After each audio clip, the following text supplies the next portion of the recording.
What's up, Straight Talk Society? This is your host, Trevor, and I'm back with another episode of Straight Talk with Trevor. Because the ladies from Pour Your Heart Out no topic will be over is here off to limits. join the panel. Plus, but it's a must, you gon' respect this. Plus, you're nuts for touch the dust, you try to check this. You ain't The insane, MMA brothers, Bones and Zay, have pre and post shows to the MMA shows. And I am your host, Mr. Straight Talk, the man with the greatest beard on YouTube. I'm gonna tell you something. Facial hair is not apostolic. However you want to cut it, it's compromise.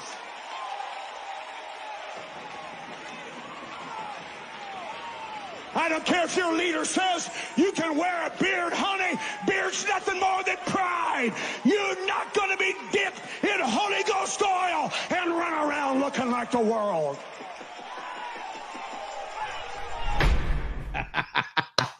Oh, I love throwing that in there. Real quick, I am back on Facebook.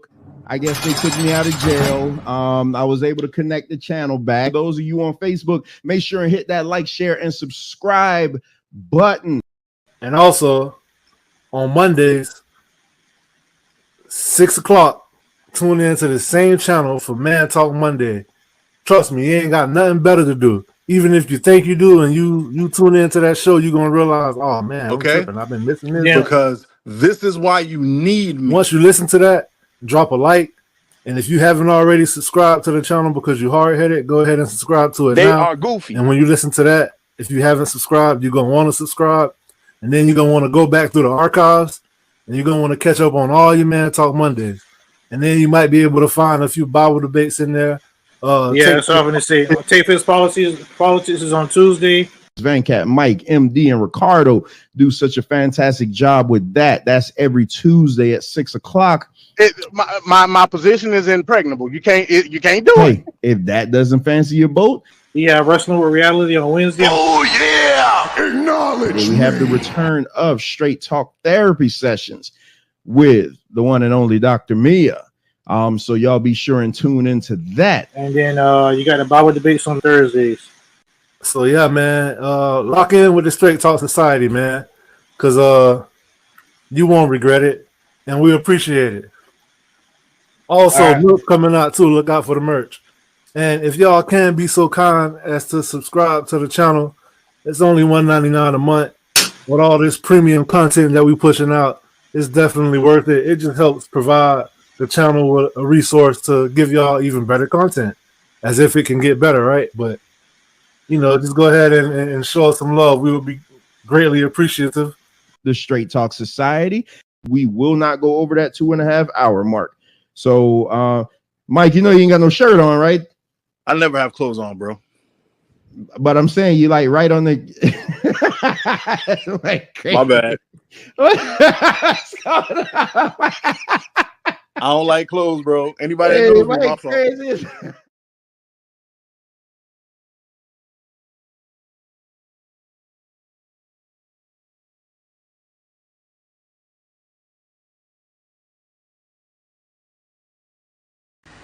Yeah, about to have me some Duckton.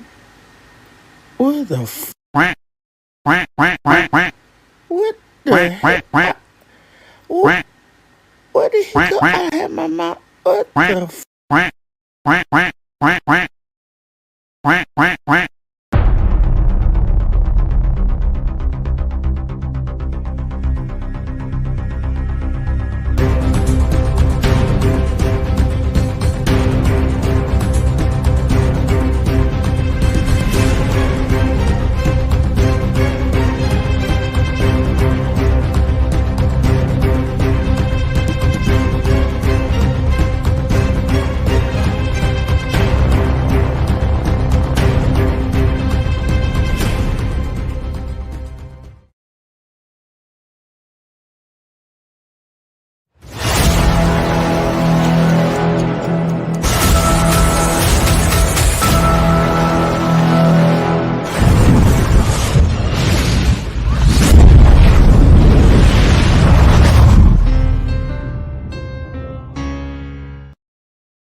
Do you really believe that garbage? It's not about believing, it's a matter of fact. So you believe.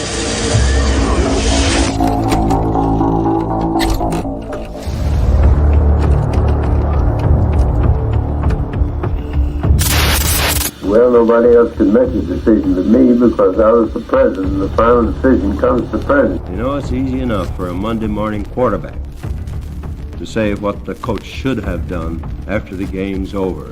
But when the decision is up before you, and on my desk I have a motto which says the buck stops here, the decision has to be made. And so, my fellow Americans, ask not what your country can do for you. Ask what you can do for your country.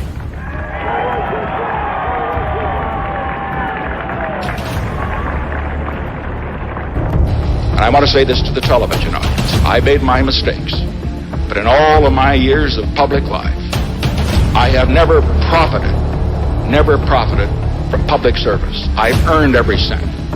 And in all of my years of public life, I have never obstructed justice. And I think, too, that I could say that in my years of public life, that I welcome this kind of examination, because people have got to know whether or not their president's a crook. Well, I'm not a crook. I've earned everything I've got. President? Yep. Mr. President, I want to raise an issue that I think has been lurking out there for 2 or 3 weeks and cast it specifically in national security terms. You already are the oldest president in history, and some of your staff say you were retired after your most recent encounter with Mr. Mondale. I recall yet that President Kennedy had to go for days on end with very little sleep during the Cuba Missile Crisis. Is there any doubt in your mind that you would be able to function in such circumstances? Not at all, Mr. Truitt, and I want you to know that also I will not make age an issue of this campaign. I am not going to exploit for political purposes my opponent's youth and inexperience.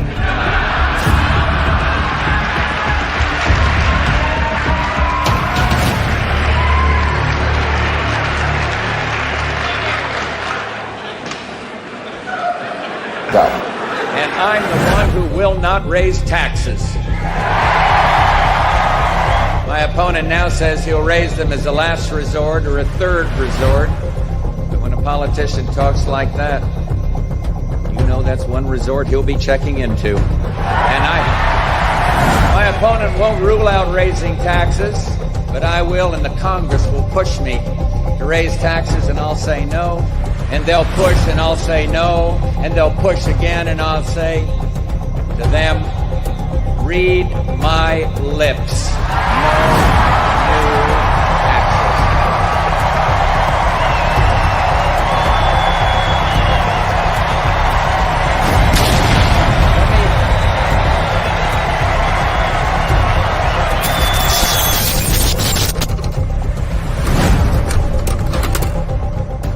Oh, shit. Here we go again. You're full of shit. All right, thank you. Now, shush. Shush.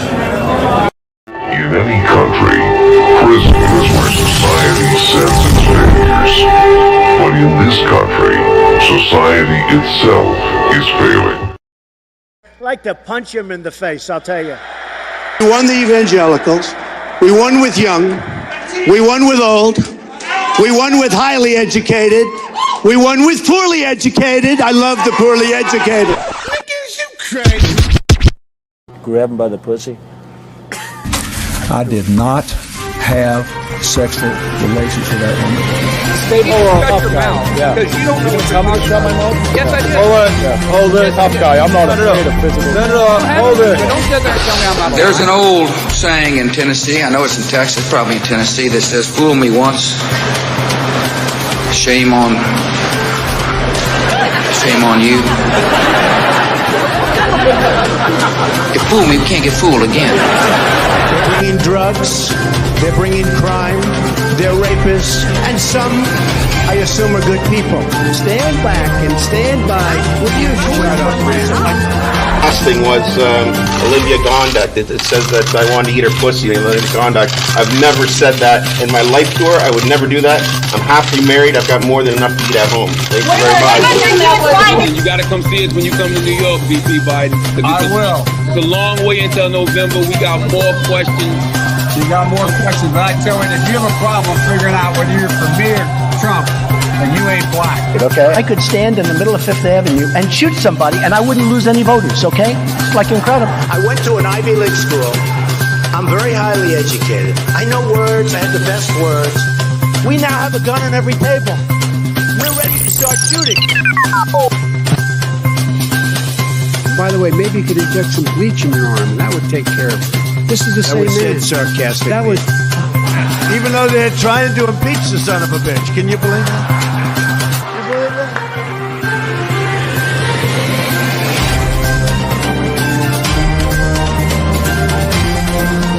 That's enough. Put down the mic. Mr. President, are you worried about indictments coming down in this investigation? Punch him in the face, I'll tell you.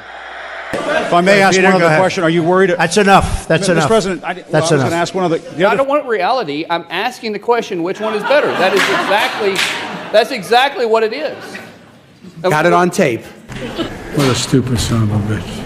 I don't like words that hide the truth. I don't like words that conceal reality. I don't like euphemisms or euphemistic language. And American English is loaded with euphemisms because Americans have a lot of trouble dealing with reality. Americans have trouble facing the truth. So they invent a kind of a soft language to protect themselves from it. And it gets worse with every generation. For some reason, it just keeps getting worse. How stupid are these politicians to allow this to happen?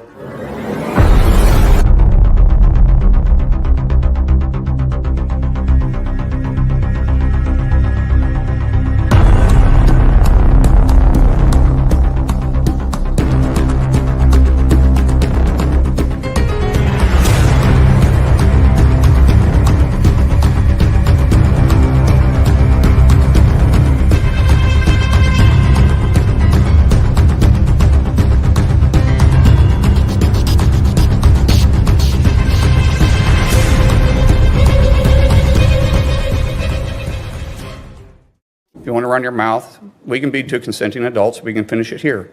Okay, that's fine. Perfect. You want to do it now? I'd love to do it right now. Well, stand your butt up then. You stand your butt up. Oh, hold on. Big No, guy. no, stop it.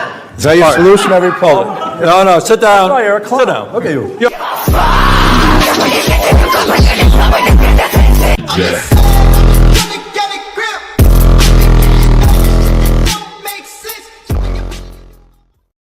You're saying it's a falsehood, and they're giving Sean Spicer, our press secretary, gave alternative facts. Alternative facts. Alternative facts. Alternative facts.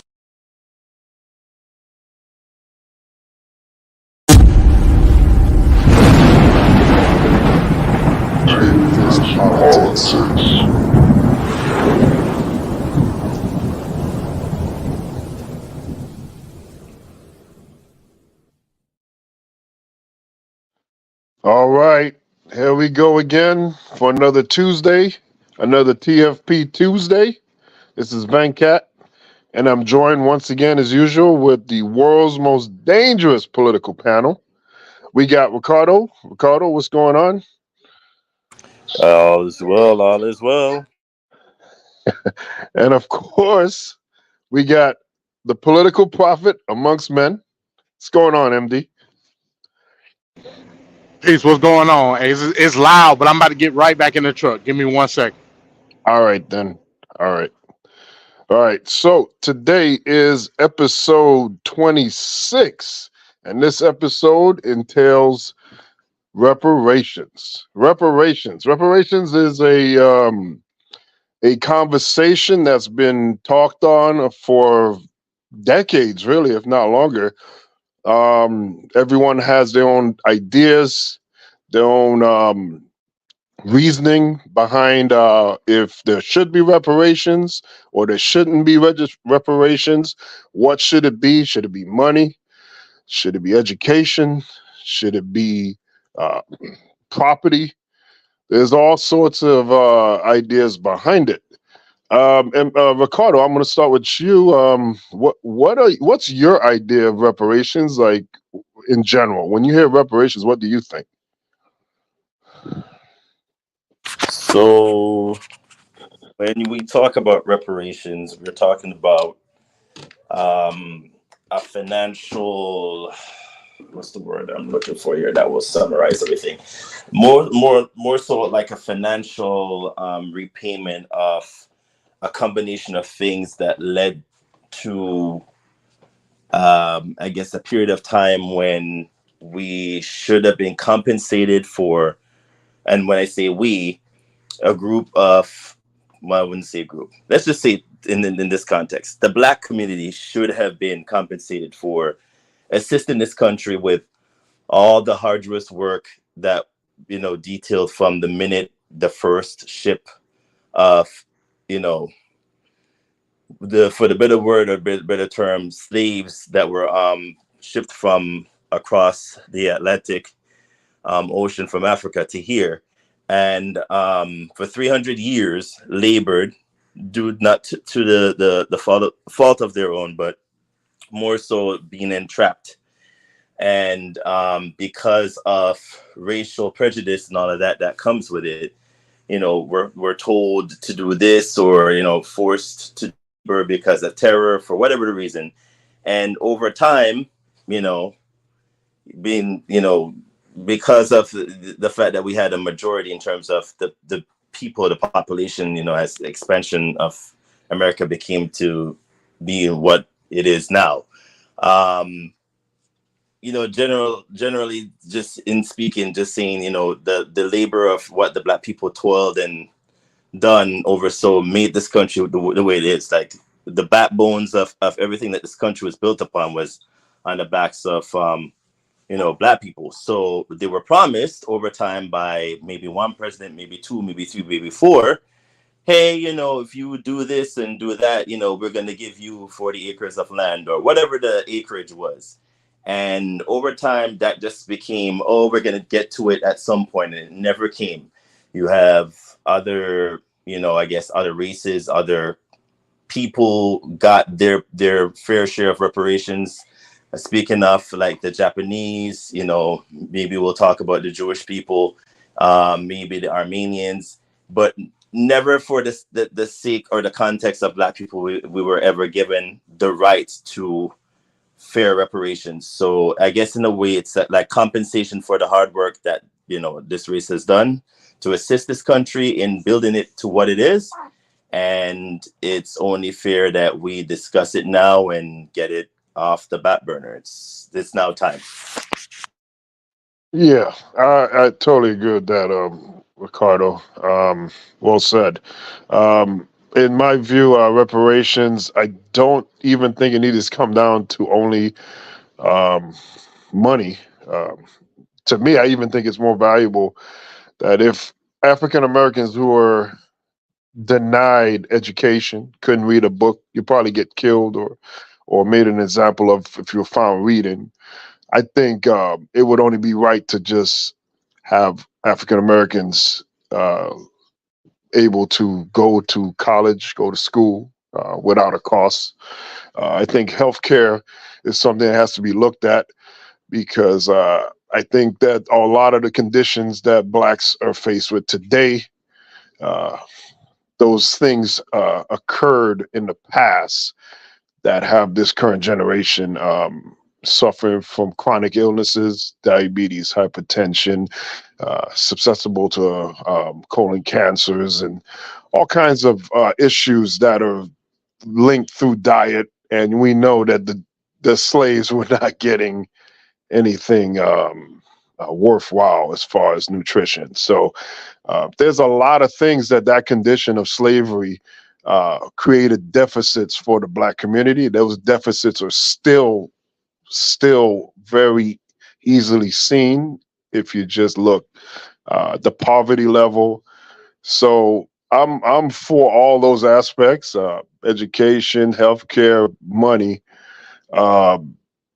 being addressed. But everyone has their own thoughts on it. But I just think that it was back in those days. It was very, very direct that these things were going to be denied if you were a slave in that time. So if you want to help fix or quell the problem, I think you got to start there. So MD, what's your viewpoint as far as reparations? What do you think of when you hear reparations? Okay, so everybody knows I'm the reparations guy, so I'm gonna try to be concise, but I'm gonna try to be as detailed as I can in my conciseness. Reparations in and of itself simply is repair. We all know that. What is being repaired is something in legislation called instances and vestiges of slavery, meaning the harms that were done during slavery. As concise as I could say, that's simply put in an American aspect what reparations is and what it should be. But on the same ticket, I can't look at the harm as it affects in a group, whereas I'm looking at the harms that's specific to a certain amount of people. Not saying that these harms weren't instituted on a wider scale to other groups. I'm not saying that. But when you talk about the instances and vestiges of slavery, that's to a specific group. Now, in terms of what the repair is for, the repair is done legislatively. We all know that. But the thing is, we understand that legislation was put into place for said instances and vestiges of slavery. So when I think of reparations, I don't think of it in the sense that it's to correct the harm for today. No, it's almost like a class action lawsuit. That's how I look at reparations. Reparations is not a collective action in the sense of everybody getting the equality of an outcome, so to speak. It's an equality of opportunity. When we talk about equality of opportunity, we're talking about being day one citizens and having the same equality of opportunity that everybody else has as day one American citizens through land shares and et cetera, i.e. homesteads and things of that nature. We never got afforded. I'm talking about Black Americans. We never got afforded any of those luxuries in order to start life in America. So if we're talking about reparations, we're not talking about it from a reparative form through what needs to be done today, because it ain't got nothing to do with today. That's not what reparations is about. Reparations, simply put, is to keep the promise of legislation that was put into place during emancipation, Reconstruction. That's it. Anybody else want to add on to it? I mean, you happy to do that, but you're going to be hard pressed to do it based on the laws that were put into place during Reconstruction, i.e. 13th, 14th, and 15th Amendment that explicitly states that from this point on, no legislation can be put into place based on race, sexuality, et cetera, et cetera. So you have to be specific in where the harm is coming from. You have to be specific on what the vestiges were in the harm, and you got to be specific on the amount in which, with inflation numbers and all that, what was supposed to be done, i.e. 40 acres and a mule. That's what reparations is. All right, thank you, MD. So right now, I do want to go into a video so that we can get our opinions on what's going to be said on this video. Give me 1 second here. Reparations, it could be a charging, a charged debate, and some people have different ideas about reparations than others. So let's go into this video here, and on the other end, we can comment on what we have here. Right-wingers like Laura Ingraham are up in arms about conversations and debates that are currently taking place in Congress about reparations for descendants of slaves. And during her radio show, she made these comments. You get into this discussion when I say who's next about whether there is something unique about the African American case. So what about Native Americans, for example? Would that be the next reparations fight? Obviously, both white and black soldiers, frankly, took this country from the Indians. The first people. Yeah, people would argue that the whole world, and I would, that the whole world has been reshaped by people taking other people's land. I mean, it's called conquest. I mean, it's called, the Ottoman Empire had to shrink back. We had a totally different map throughout Europe and Asia. I mean, that's just the way the world is. I mean, they want to live in a fake world where, as Trump always says, you don't get do-overs. No do-overs. That's it. And it was there was an argument sometime, I think it was the 1980s. There was a quote, "You won, we lost, that's that." So if you're a descendant of a slave and your ancestors were not only enslaved, but lynched, treated horrifically, and by the way, that in addition to Jim Crow laws, continue to negatively impact the wealth of Black Americans today. You don't get a do-over, according to Laura Ingraham. Yeah, look, in the context of slavery, saying we won, you lost, that's disgusting. That. I mean, it's hard to be worse than that. That's what the conversation was about. It was about reparations, okay? So now the reality is we do reparations all the time. Now, if you were to say we have to strike a balance on how far back we can go, that's an interesting conversation. So, for example, we shot down in 1988 an Iranian plane. It had 290 civilians in it. In 96, you know what we did? We paid them reparations because we were wrong. And we killed all those civilians. We often pay for civilian deaths, and that is a form of reparations. In fact, with Native Americans, Harry Truman and some presidents after him offered money for the land that was stolen from the Native American tribes, because Truman and the other presidents acknowledged we stole them. We had deals, we went back on those deals. Sioux Nation to this day has not taken that deal, so technically they actually own some of that land in South Dakota, North Dakota, Minnesota, etc. And so reparations is a normal part of history as well. She mentioned the Ottoman Empire. There was a lot of people that were moved when the Ottoman Empire was split up. And so some Christians and Muslims went back and forth, and then sometimes there was compensation. So it does happen. Now, on the other hand, if you said, look, we can't go back to the Mongols and go, hey, the Mongols should compensate the people in Iraq for when Genghis Khan rolled through town and killed 800,000 people living in Baghdad. Yes, you can't go back that far. So is there a reasonable conversation to have? Yes. Was what she did reasonable? No. Basically, like, who cares? We won. Fun fact. Yeah. One thing that a lot of people often forget, it's not really a fun fact, is that we did offer reparations in the aftermath of the Civil War.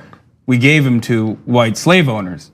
We compensated them for $300 per freed slave. So this country did give reparations, just not to the slaves. Yeah, to the newly freed slaves, but the slave owners themselves. Yeah, and that happens all the time. And so, and by the way, we said 40 acres and a mule. We went back on that promise. And so, and what happened when all of you guys lost your houses and we lost 8 million jobs in the economic crash? Did you get any kind of compensation? No. You know who got compensated? The bankers who caused the crash. So that kind of injustice, I'm not comparing the two because slavery is way, way worse, obviously, right? But in terms of an analogy where the people who did the wrong wind up getting compensated and the people who got screwed get nothing, that's also happened for time immemorial. And just real Okay, so interesting video there. They touched on a number of different things revolving around reparations. One interesting thing there, how a lot of people that are against reparations, we're not talking about the aggressors of slavery getting reparations at the time, which is kind of odd and weird. But Ricardo, what did you think about that segment there? It's not surprising the fact that they even brought that up to begin with, especially from Laura's context. I fail to understand how pillaging like I said in the chat, pillaging and doing the most heinous things possible, exclude or better yet absolve thus said people who are saying these things to identify and realize the contribution of a group of people that was brought over in this country of their rights and claims to what was promised. I still fail to understand why it's such a big issue for such or thus said who are complaining. I don't get it. Like it's such a huge uproar for certain people when it comes to Black people in this country that were promised so many things since the emancipation of slavery to now that we've yet to even start a conversation piece. But once we start getting into the conversation piece, it's we could argue that the rest of the world has done. Cut the bull crap. Like it's gotten to that point now. If we're not gonna have that discussion, and the time comes, and for whatever the reason, and I'm not gonna say what it is, and Black people decide, hey, what is owed to us is owed. What you gonna do with that? You're gonna cry baby and say, oh well, we're gonna start a militia war? No, baby. It's written in historical context. 40 acres and a mule. In today's inflationary term, that probably means the most amount of land that you could possibly think of, and livestock, if you want to put that in context. It's so many things that could come about from this. The other thing I just want to bring to everyone's attention when these so-called people complain about reparations and and how they feel some type of way about Black people in general, lest we forget the U.S. government, the same U.S. government that we know of today, which would have went out of their way to completely decimate the bison or the buffalo, as they used to call them back in the day, just so that they could prove a point to the Native Aboriginals or Native Americans, as we call them, to make them go starving and all of that. It's the same U.S. government that lump sum the Black people and the Native American, aka the Aboriginals, together, so to prove a point to say that, hey, we're going to do the U.S. Census, and who cares about the Native Aboriginals or the Native Americans? We could just lump them together with the African Americans or the Black people, and it wouldn't make a difference. Well, baby love, if we're gonna have that conversation of if we owe the Native Americans, hey, they were also a part of our, I guess, I wouldn't say our, but a part of the American contribution as well. So Black people and Native Americans were actually mixed together according to the U.S. Census, and that's not a made-up thing. That's actually in historical context. So if we're gonna have that conversation, there's so much deviation we could get into, but it all leads back to one thing. It was promised, it is owed, and now is the time for us to have that conversation and get it done. It's enough is enough for the bullcrap of going round and round in circles. It was promised. It's in historical context. It is actually stated by multiple presidents, like I said in the beginning of the show. Why are we not even jump starting? I mean, other than California starting something for it. Why are we not having a conversation? Why is it such a huge hatred piece of, oh, look at those Black people now trying to give what is owed? That's all that you need to be doing at this point. Stop talking about what other cultures of what other people have done in the Mongols and whoever. That's them. We're talking about this country now. Let's talk about it. Let's get it done. Let's just get into it. This is just getting too stretched out at this point. It's just getting annoying. Just start it, get it done, and let whatever is meant to be. That's all. That's it. Yeah. So, yeah, it's for real. So Laura Ingraham saying, "Yeah, white people won." I've never heard that. That kind of. Oh boy. So MD, what was your takeaways from that video here with mainly Laura Ingraham and her views on reparations? I don't be alarmed what I'm about to say, but my answer was actually in my previous statement talking about what reparations was. I agree with Laura Ingraham. They and it's not they because it wasn't a group action. Slavery wasn't white versus Black. It didn't work like that. It was the planter class buying Africans from other Africans. Like it wasn't the white people as a group. You know, again, that's low level collective thought. But in any event, I agree. I agree 100%. The institution of slavery ain't what reparations is about. Again, it's about the instances and vestiges of slavery, not the institution itself. Reparations is not old for the institution of slavery. It's old based on the legislation that came after the fact. Point blank, period. Anybody else that's saying otherwise is just adding stuff to it, which is fine. But you better get ready to do some hardcore historical and political research. I want to make the claim about what's already there. Point blank. And what's there is written in the letter. So when people talk about reparations, they like to add other stuff to it. That's not reparations. Jim Crow, you can make an argument, instant the vestige of slavery. If you want to make that argument, I won't. But if you want to make that argument, that's fine. You're going to have to prove it. What I can prove is that in 1865, legislation was put into place that was supposed to give us said reparation. And that's what I'm going to base it off of, nothing else. So anybody else is saying anything otherwise, they adding to it. And they're going to be hard pressed to prove it. Okay. All right, MD. All right. So I do want to show one more video on reparations. It takes a different turn or twist. So let's take a look here and see what we think. There's a philanthropist. He's asking rich white people to pay reparations. That's right.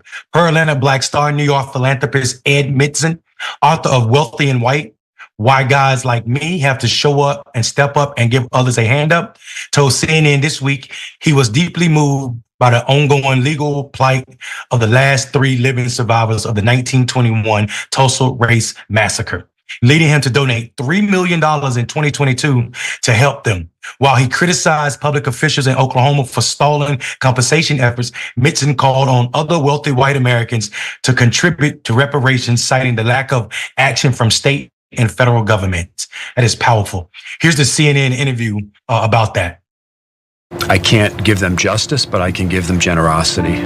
Saratoga Springs millionaire Ed Mitzen decided to take reparations into his own hands after witnessing the legal struggle of 3 people who survived the 1921 Tulsa Massacre, all of them over 100 years old. And it just made me angry. I was sitting there thinking, what happened to them is irrefutable. Whether or not it happened 102 years ago or 2 years ago, it happened. It's undeniable. And it felt to me like the government out there was trying to run the clock out on these folks. And I just felt like I'm in a position that I can make their lives a little bit better so that they know that whenever it's their time to leave this earth, they know that their families are a little bit better off today than they were yesterday. I think a lot of people look at issues like reparations, they look at those issues as black issues. Right. You feel that they're not just black issues, these are American issues. Absolutely. And I think that many folks fear that if other people rise up, that they're going to somehow get pushed down. And it's not a zero-sum game. If we can get everybody up the curve, we're a much better country for it. And I truly believe that it's our responsibility in the white community to look at ourselves and look at the advantages that we've had and try to give those same advantages to other people that have been left behind. Yeah, I don't know why it's so hard for our federal government to act on what that last statement he just said. It's not like America doesn't have a history of reparations. There's just no history of reparations for black people. America helped set up the Nuremberg trials, right? America also paid Japanese Americans, rightfully so, for putting them in internment camps. So it's not like we don't have a history. We know what to do. It's just that we're not willing to do it. 2 years ago, Mitten's New York-based nonprofit Business for Good donated $1 million to each of the Asian survivors. While no federal, state, or local government entities has still never paid a cent to the descendants of Tulsa victims whose entire livelihood were wiped out 100 years ago. The last 3 survivors, Viola Fletcher, who's 109 years old, wow, Leslie Benfield Randall, 108 years old, and Hugh Van Ellis Sr., who died in October at the age of 102, filed their initial reparation lawsuit in 2020, nearly a century after one of the worst episodes of racial violence in U.S. history. I need to stop and pause right here. People, the tragedy is, this is for a few reasons. I hate when people call Tulsa Black Wall Street. For anybody to know anything about Wall Street wealth, the name of Wall Street is where in New York, the first street, the original slave auctioning block was. So referring to what they were doing in Tulsa as something as exploitative as selling slaves is absolutely horrible to me. What Tulsa was, people 102 years, 103 years ago now, in the face of the most racist institutions, talking about America, was still finding a way to thrive. That's what Tulsa was. That was not Wall Street. That is still not Wall Street. Wall Street today is still about a grift. That is not what was happening with these people. They were building and created wealth by surviving up as a community. And Rayvon, I think it's important that we acknowledge that difference. And this is why I never refer to Tulsa as Black Wall Street or any of other communities throughout America that suffered the same tragedy.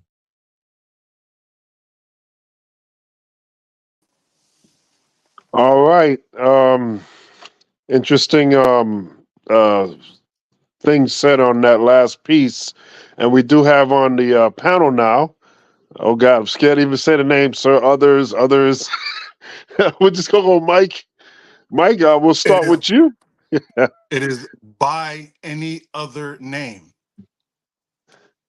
By any other name. What's your thoughts on the piece that we just saw?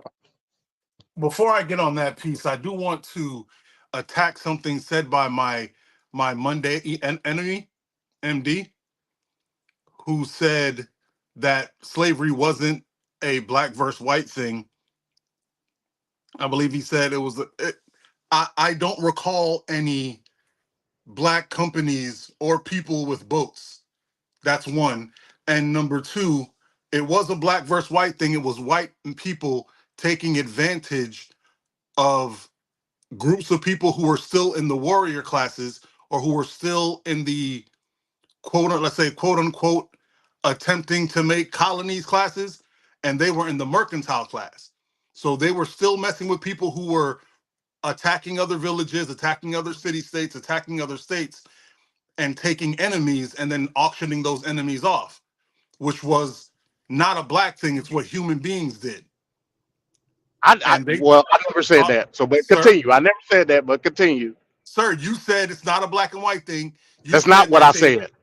That's what you. That's literally what you said in the last. I said it wasn't a white thing collectively versus black people. That's what I said. I said it was the planter class, which is a mercantile class. And I say it was because they weren't buying Irish. They were going to. Were all the white people were they Confederate against the black folks from a slavery standpoint? All the white people that could afford it went and got slaves. You just killed yourself, Mike. You just killed yourself. How did I kill myself? You said all the white people that could afford it. Could all white people afford slaves? All the ones that had them. What's the percentage of white people that own slaves, Mike? No, sir, we're not just, see, you're trying to focus on just those that own slaves. I'm not talking about those that own slaves. I'm talking about those that profited from slavery. How many white people, what's the percentage of that profited from slavery? All of them. Explain, Mike, explain. I'm gonna go back on mute. Explain. Whether you were a woman that sat at home as your husband had slaves, whether you were a slave wife, whether you were a little kid who got raised on a black slave city, whether you were a wife that sat at home as your husband went to sea to go steal slaves from Africa to bring them over, whether your husband was a colonel who went over and bought slaves, whether your daddy, whatever the hell you want to call them, they all profited, whether you were in the government who got kickbacks, you were a part of it, you got something from it, you freaking benefited. Simple and plain. Even if you couldn't, even if you couldn't afford a slave back then, the large majority of white people were still 100% in line with the environment. It's only a small group that That's was not like, what I said. He said profited from. I don't give a damn if you accepted it or not. I don't care. They all profited. So yeah, but the acceptance gives the atmosphere for this to be a possibility and I for it to don't never care what stop. the atmosphere is though, Van Cat. See, and herein lies the problem. I'm so glad Okay. that the Mike's stance is not that of his stock, which would be of another nation. See, this is the issue when we deal with how the reparation claim should be. I said stop adding stuff to what reparations is. Mike just added stuff to it. I don't care about the white person that clapped his hand about what slavery. That ain't got nothing to do with it. I don't care. This is the problem I with care talking to about the people that don't legislation. listen. This is the problem with talking to people who don't listen. Nobody here heard me say that what I said had to do with reparations. Nobody heard me say that. I said I disagreed with something you said. I'm attacking you, not joining on the reparations. I haven't even got to the reparations part. I just think what you said was malarkey. I got to say malarkey. That was good. But the body of your argument, even if you weren't talking about reparations or not, the body of your argument is what's hindering the claim of reparations in and of itself. No, it's Just not. having that No, it's not, argument, whether sir. you talking about it, yes it is. Yes it is, No, it's because you're not. not pinpointing. The body of my argument Go is ahead, that Mike. you're wrong. That's it. I'm not wrong. I'm not wrong at all. You said pull only up. the planter class is who dealt with it. I'm saying it's not. I'm saying all white people dealt and benefited from slavery. That's what I'm You saying. philosophize, and I don't care about your philosophy. If you didn't care about my I care philosophy, you about wouldn't have what's started this written down on conversation paper. by saying what you said. It's empirical data. Empirical data shows that 6% of white folks benefited from slavery. That's what the empirical. I don't care about the philosophication. That is a lie. Yeah, Okay. but If you please, I beg of you to find the proof of that and send it to me. I don't want to hear nothing about 6% of people benefited. Nothing says that. Hey, Trev. Hey, I told you my debate juices is flowing right now. You listening to Mike, right? Let's go. Let's go. But MD, show me the evidence. It does not exist. Right, because I find it hard to believe as well, MD, that 6% only benefited from that. That there's no way that that could also have been manipulated as well, based on where it's coming from. There's a lot of things that we've seen over time that manipulation has come into play. Everything when it comes to any historical data, nothing from any thing that would be like. And I said this from the beginning as well. The U.S. Census is one of those things that I used to religiously go by. Until I read or did research one day, and I was like, wait a minute, Black people and Native Americans were mixed together? Yes, they were. So they can manipulate any goddamn number that they want, and you still would be sitting there going, oh, but 6%. I don't believe that for 1 second, though, MD. Not one. So Ricardo, did you just add the 5 civilized tribes to white people? Because that's a whole different can of worms. See, and this is what I'm talking about. We got to stop finagling and pinpointing what it is. That's facts, though. I literally just said this. In the beginning of the show, I said they lump sum Black people and Native Americans together. That was one of the arguments that Laura Ingraham came up with. She was like, oh, well, if that's the case, we're going to have this conversation. We have to talk about giving reparations to the Native Americans. Well, baby love, if you're going to give the Native Americans reparations, do remember that the same U.S. government that you were also doing the whole put our handstands up for is the same government that lumps sum both the Black Americans and the Native Americans together, because at the time they thought it would have been the most idea to let them go, no context. Oh, well, who's going to know the difference between the Native and Black people? And I've always wondered that. Why is it that we always had this conversation of, oh, but the Native Americans, and never once did anyone even go back in history and say, well, you do know that once upon a time that Native Americans and Black people were mixed together, right? At some point. And some people would be like, no, that's not true. It's historical facts. It's written. It's in the U.S. Congress. I don't get it. I don't understand why we're like going around in circles with it. So you telling me, based off the amalgamation of a couple of tribes and a handful of Black folk, that all the numbers are skewed? Is that what you're telling me? Because I'm gonna have to learn y'all. man. Hey, listen, man. Hey, MD's political expose coming soon. I'm gonna have to learn y'all, man. To know. No, I want everybody to see that I'm whenever something fits MD's argument, it's a whole big sample size. Whenever he doesn't like it, it's a handful. None of it is proven. It's just words coming out of his mouth. He doesn't have any documents that state it was a handful. Just like he doesn't have any documents that state it was 6%. He has no documents. He just I'm gonna read give. some I'm things gonna give. and then he finagles them the way he wants them. It is my turn, sir. Debate me and let me bring the proof. Debate me. Yeah, but no, I'm good. But what we're saying, MD, is that you don't believe that that number could have been skewed or manipulated at all, like 6%. No, he knows that. No. And here's why. That's what you Because no, I'm saying no because it wasn't an amalgamation on that scale when it came to Native Americans and Black people. And we know we had Seminoles and Yamasee and all of that, but those people weren't clumped as far as who was being counted. It didn't work that way. As a matter of fact, we could bring up the 5 civilized tribes and the Indian freedmen. Those people weren't clumped together. Those people got their own separate claim because of the vestiges of harm that they was inflicted upon them through Indian slavery. It wasn't no amalgamation in that aspect. Man, like I said, it's coming soon. You just got me hyped, Ricardo. I can't believe you just said that. Basically, That's said fantastic. I'm reclaiming my time. Go ahead, Mike. Go ahead. Let me shut the hell. Mike, go ahead. I've always wanted to say that. So back to what I was saying. MD's wrong, and we'll move on. MD's just wrong. Because it was more than 6% of white people that got benefits from slavery. Now back on to actual reparations, which we're talking about before I had to verbally beat him down like I normally do every Tuesday. He didn't say anything? Damn, I'm trying to get him mad. All right, anyway. So, he got me losing my thought. All right, so reparations. First of all, what the gentleman said was fantastic. I really enjoyed the part about him not liking the Black Wall Street name because I tell people all the time, we need to stop thinking about just Tulsa. There are dozens of other places that went through exactly what they went through. So it's not a small thing. But sadly, when it comes to reparations, I do agree with MD, which should let you know that he's right, because when I agree with him, he's right. That it is a legislative thing.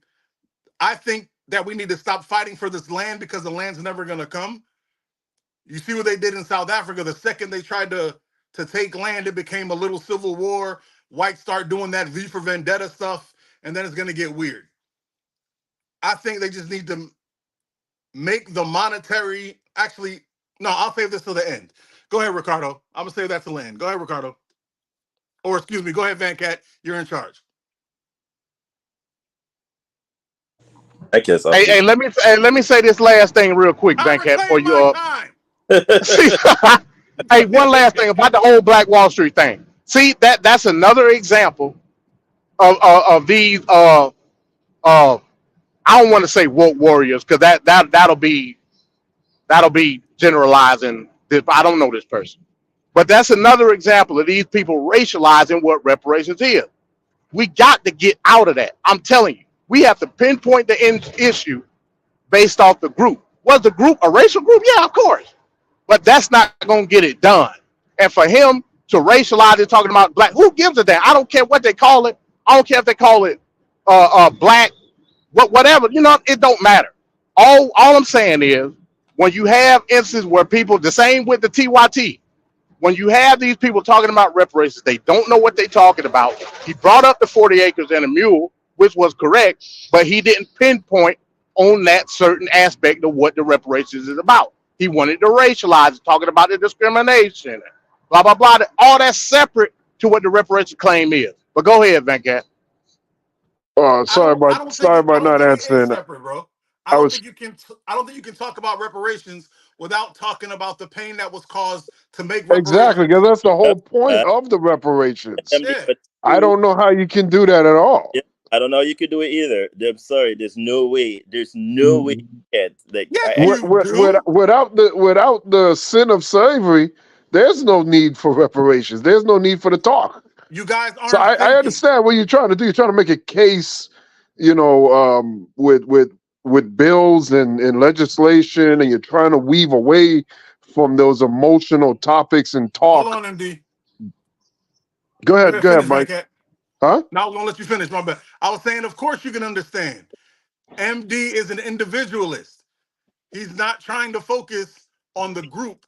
He's trying to focus on the legislation. He's trying to focus, and Bingo. he's not wrong.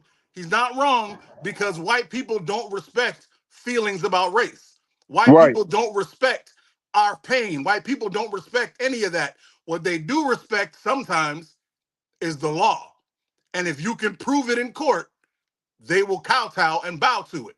So if he's the direction he's going, I understand. I just don't. I'm not the type of person that's gonna say, MD is wearing horse blinders. He's like, we're going this direction because it's the best way to win. And I respect that. Is so perfect. That is like perfect. What he said. That was perfect. Y'all stop it. I'm not trying. I'm trying not to be mean to him right now. You know who's also blinded? Lady Liberty. And when she weighed the scales, she got a blindfold on. That's how it's supposed to be. Now I get your point, Mike. That was them, MD. That wasn't me. I was trying to be serious. Hey, well, again, when you racialize this stuff, you taking away from what the principal vestiges and incidents of slavery are. Can you make an argument that Jim Crow and discrimination and redlining and all this stuff? Yeah, you can make that argument, but I'm saying it's not needed from the legal principle of what your claim is, because it's already written in the law. You don't need it. Hey, I respect that. Everybody knows me. I say if you give us reparations, let white people have the N-word, because I won't care anymore. You can call me every nigga in the book. If you give me my reparations, I'm good. Y'all could, matter of fact, y'all could take rap too. That's how I personally feel about it. I'll be in the stock market. I won't even be listening to rap. You're talking about Tchaikovsky. You're talking about this rap now, or the rap of all time rap? Sir, I listen to hip hop. I don't know what these dudes do nowadays. Oh, so the reason I couldn't respond earlier is because I was trying to see if I could find that information that we were talking about and percentages of white. You trying to fact check me? Well, You're trying to fact check me. I got you. Go ahead. Trying to treat MD like Trump. No, I'm just curious because I'm kind of curious to see what it is. So I came across this thing here. Fact check. What percentage of white Southerners owned slaves? This is back in 2020 of August. All right. So it says, when it comes to reparations, one of the I can't see some of this. One of the consistent arguments against I can't see it on my screen that well. When it comes to reparations, one of the consistent arguments against them is that there were actually not very many white slave owners in the U.S. Recently, reparations activist and Duke professor William Sandy Darity, that's an ugly name, disputed this on Twitter. That's Sandy Darity, one of the top economists in reparations. Go ahead. He can economy these balls. All right. He posted one lie circulating that only 1% of white Southerners owned slaves. In 1860, 1% of white slave families owned 200 or more human beings. But in states of the Confederacy, at least 20% owned at least one. And in Mississippi and South Carolina, ran as high as 50%, which is a lot more than 6% that two letters said. But I ain't gonna hate. Darity cited a chart and research by U.S. Civil War expert Al Mackey to back up his statement. Others have refuted his claim, denying that slaves enriched their white owners. That is the man you just praised, who not only said I was right. I do praise him. Not only did he but say I was right, I never see you ain't right. See, here's the thing, right. and your listening skills are lacking. I never said anything about I never said anything about white people that own slaves. I didn't say that. I said white people that benefited from slavery. That's what I said. But guess what? Those who own slaves were 20% of whites, which is and Still better. those who See, benefited he are ain't gonna let more me than just the owners. finish because he finna get killed. He ain't gonna let Kill me me finish, then. I y'all, got because he 9 finna lives. get I'm a killed. cat. I'm a lion out here. So Kill me. again, I never said anything about white people that own slaves. That never came out of my mouth. I I said people agree. that benefited from slavery. You Exactly. know who And benefited the most from slavery? those who own Trade slaves. companies and No, sir. insurance companies that were not in the South. When you talk Sir. about the percentage of white people, I'm gonna say it again. If we Go ahead. gonna generalize, Go the ahead. Go ahead. percentage of white people that were hmm in the United States at the time, only 6% benefited. Most of that 6% don't come from slave owners. They come from the insurance and trade companies that provided the services to the slave owners that benefited them. Now Sir. you want to try it again? Sir. If there were if 20%. Wells Fargo, what's the other one? Chase, the East Indian Trade Company that later became the railroad. These are the people that were spending the big bucks, not the slave owners. They So, needed the insurance. so you mean to tell me Lloyd's of London, the insurance company, that's one of the Lords of largest, London. right?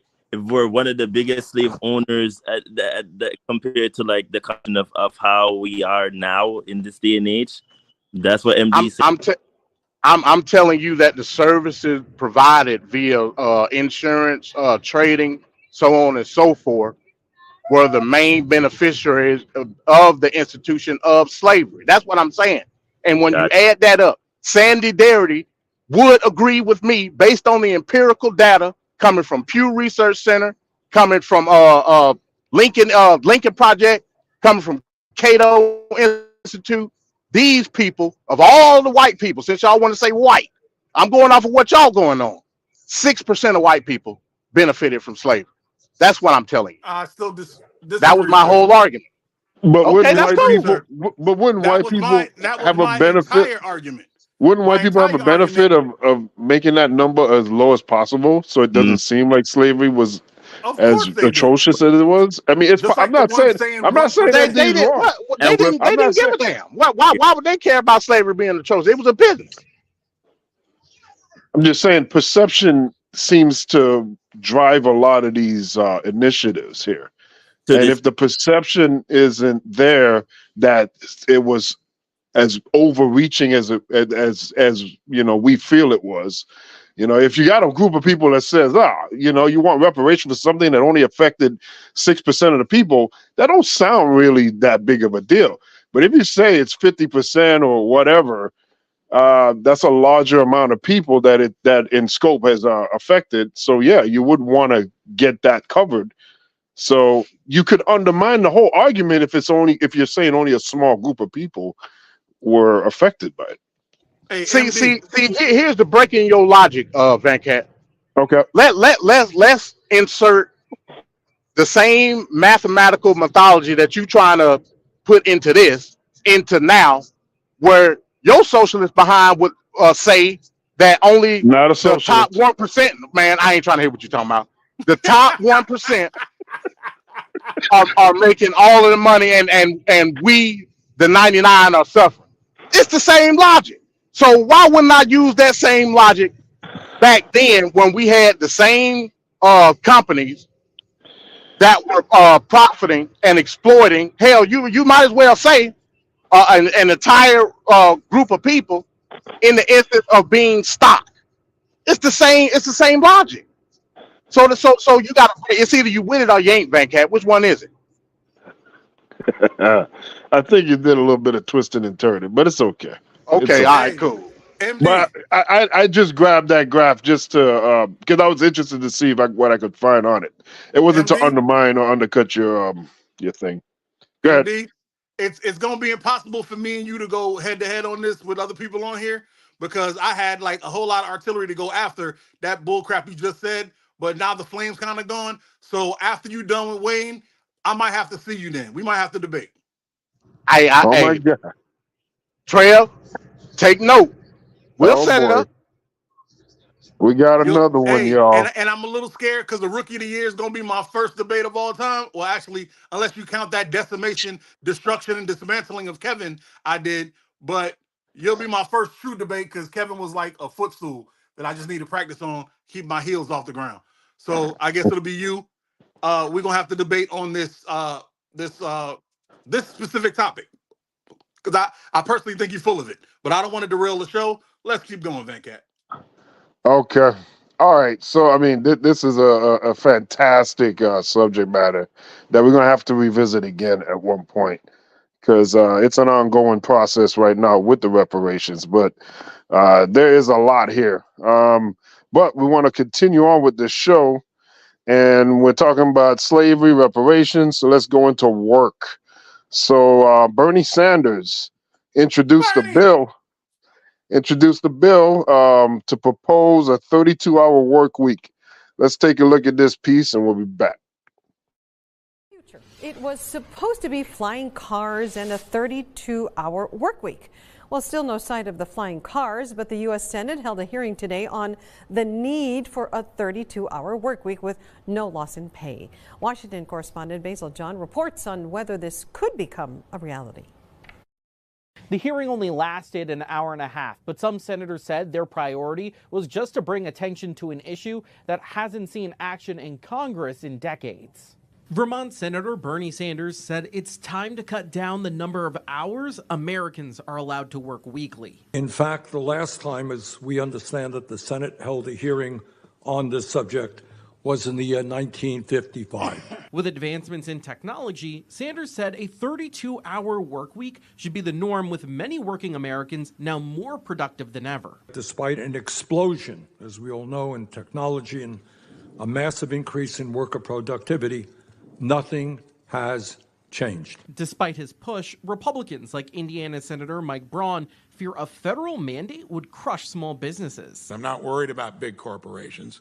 They generally are going to land on their feet anyway. But what about Main Street and small business? This doesn't work for small business. And Louisiana Senator Bill Cassidy said many small businesses don't rely on AI or other new technologies, so their employees would be forced to work overtime to get the same job done, costing the small business more money. A mom and pop restaurant is not really seeing increased productivity from AI.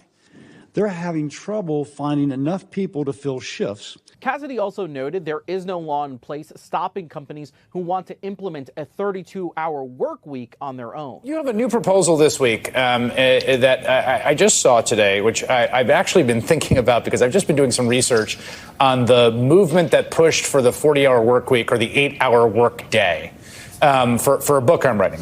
And the legislation would move past that to a 32-hour work week with no loss of pay, that it's not a radical idea. It's time for working people to benefit from advancements in AI, automation, new technology, not just corporate CEOs and wealthy stockholders on Wall Street. How would legislation like that work, actually?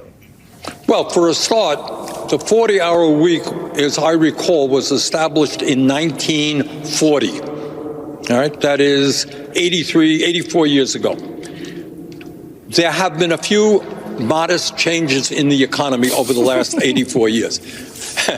And what's gone on is workers today are far more productive. I mean, think about all of the technology and equipment that's out there today. So the question that we're going to be asking tomorrow is who benefits from all of the changes that have taken place in the economy, the new technology, and, by the way, the artificial intelligence and robotics that's sitting around the corner that it's going to transform the entire economy. Most people, if you got a job today, it's going to be very different 10, 15 years ago from today if you have that job. So what we are saying is, with all of this new technology and an increase in worker productivity, workers should benefit from these changes, not just large corporations and the stockholders. 4-day work week, something we've talked about before. Let's pass the bill. This? Yes. Pass the bill. Yes. Pass the bill. Okay, so the 4-day work week is going to reach the U.S. Senate today.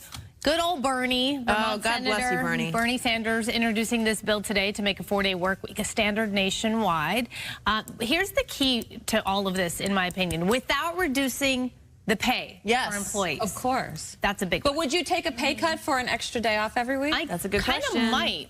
The proposed legislation would change the standard work week from 40 hours per week to 32, with time and a half pay for working more than 32 hours. So the proposed 4-year process would also protect workers' pay from being lowered as a result. And we have a California senator, Senator Butler, is a co-sponsor of this bill. So we'll follow the story and see what happens. But I think it does kind of depend on the job you have. But nonetheless, I'm all about it. Yeah. You ready to feel angry for a moment? Sure. About how hard we work in this country compared to other countries, say in Europe. Say it. Oh, yeah. Also in Switzerland, we work 7 weeks more per year than they do there. In most other developed countries, I believe that the U.S. is the only developed nation in the world that doesn't have mandatory time off. Mandatory paid time off. Mandatory. I like that. Yeah. Because we'll have paid time off. A lot of companies give that, but not mandatory, right? So people kind of pile it up, collect it, and put it in the bank. Right. You know? But we don't even take it all. Right. And you hope And to there get have been paid out. studies that have shown that the more time you give to people, the less they're willing to take it off. It's interesting. For some reason, it's like a reverse psychology thing. I don't know why that works the way it does, but that just goes to show you that maybe people aren't going to take advantage of a system if it's there. No, I think people would be happier. But would you want Friday off or Monday off? I don't care. Just give it to me off. It doesn't matter. Just give me a day off. Attach it to the weekend. What about Oh, all right. So, what do we think here, MD, about the 32-hour week proposal by Bernie Sanders? No, you can. Don't rub your nose on this. I mean, to be honest, I think is low level based on the fact that all industries aren't created equal. Like what are we talking about? What industries are going to be able to afford doing 32-hour work week? I'll tell you, it's the high end industry. It's the tech industries. It's the science industry, science and technology. They could benefit off of 32-hour work week because it's more of a higher salary or more of a higher paid job, more productive in the terms of, again, like they were saying, AI and IT solutions and so on and so forth. But guess who ain't gonna be able to benefit? Granny's pancakes. She's not gonna benefit from 32-hour work week at all. So again, it's low hanging fruit from the progressive aspect of who they targeting. They're not targeting everybody. Do I believe that we're nationally progressive? Of course. But MD, go ahead. Why is it that the accommodation has to be what affects the company? At the end of the day, the cost of doing business is the cost of doing business. So there's no negotiation on the lights. There's no negotiation on water, on the rent. But the one place they can go to is the workers and reduce hours up and down throughout the year and being inconsistent just to save on money. Why is the accommodation always there? What I feel Bernie Sanders is proposing is just a new standard. And if you can't meet it, I thought this was supply and demand. And for those that can't do it, then they can't do it. But why is it that the people have to accommodate these companies that are clearly not efficient at what they're doing? That's my piece. So you blame that on Granny Pancakes is what you're saying. I'm not. So setting the bar higher is somehow a benefit to Granny's Pancakes in terms of her productivity in Granny Pancake restaurant. Is that what you're telling me? They've been doing Granny's Pancakes for, I don't know, 70, 80 years, the same way. Right. You're telling me because they're not keeping up with the Joneses as far as like the times and technology and this, that, and the four. That's their fault. They should have robot hands in there flipping the pancakes on. No, they don't have to have all that. So it's tit for tat, Van Cat. This is what I'm saying. You can't take away somebody's means of production, because that's essentially what you're saying that you want to do. The means of production should stay upbeat or up to what we perceive the standard of the means of the production should be. And I'm telling you no. You pay for quality, correct, Van Cat? I always want quality.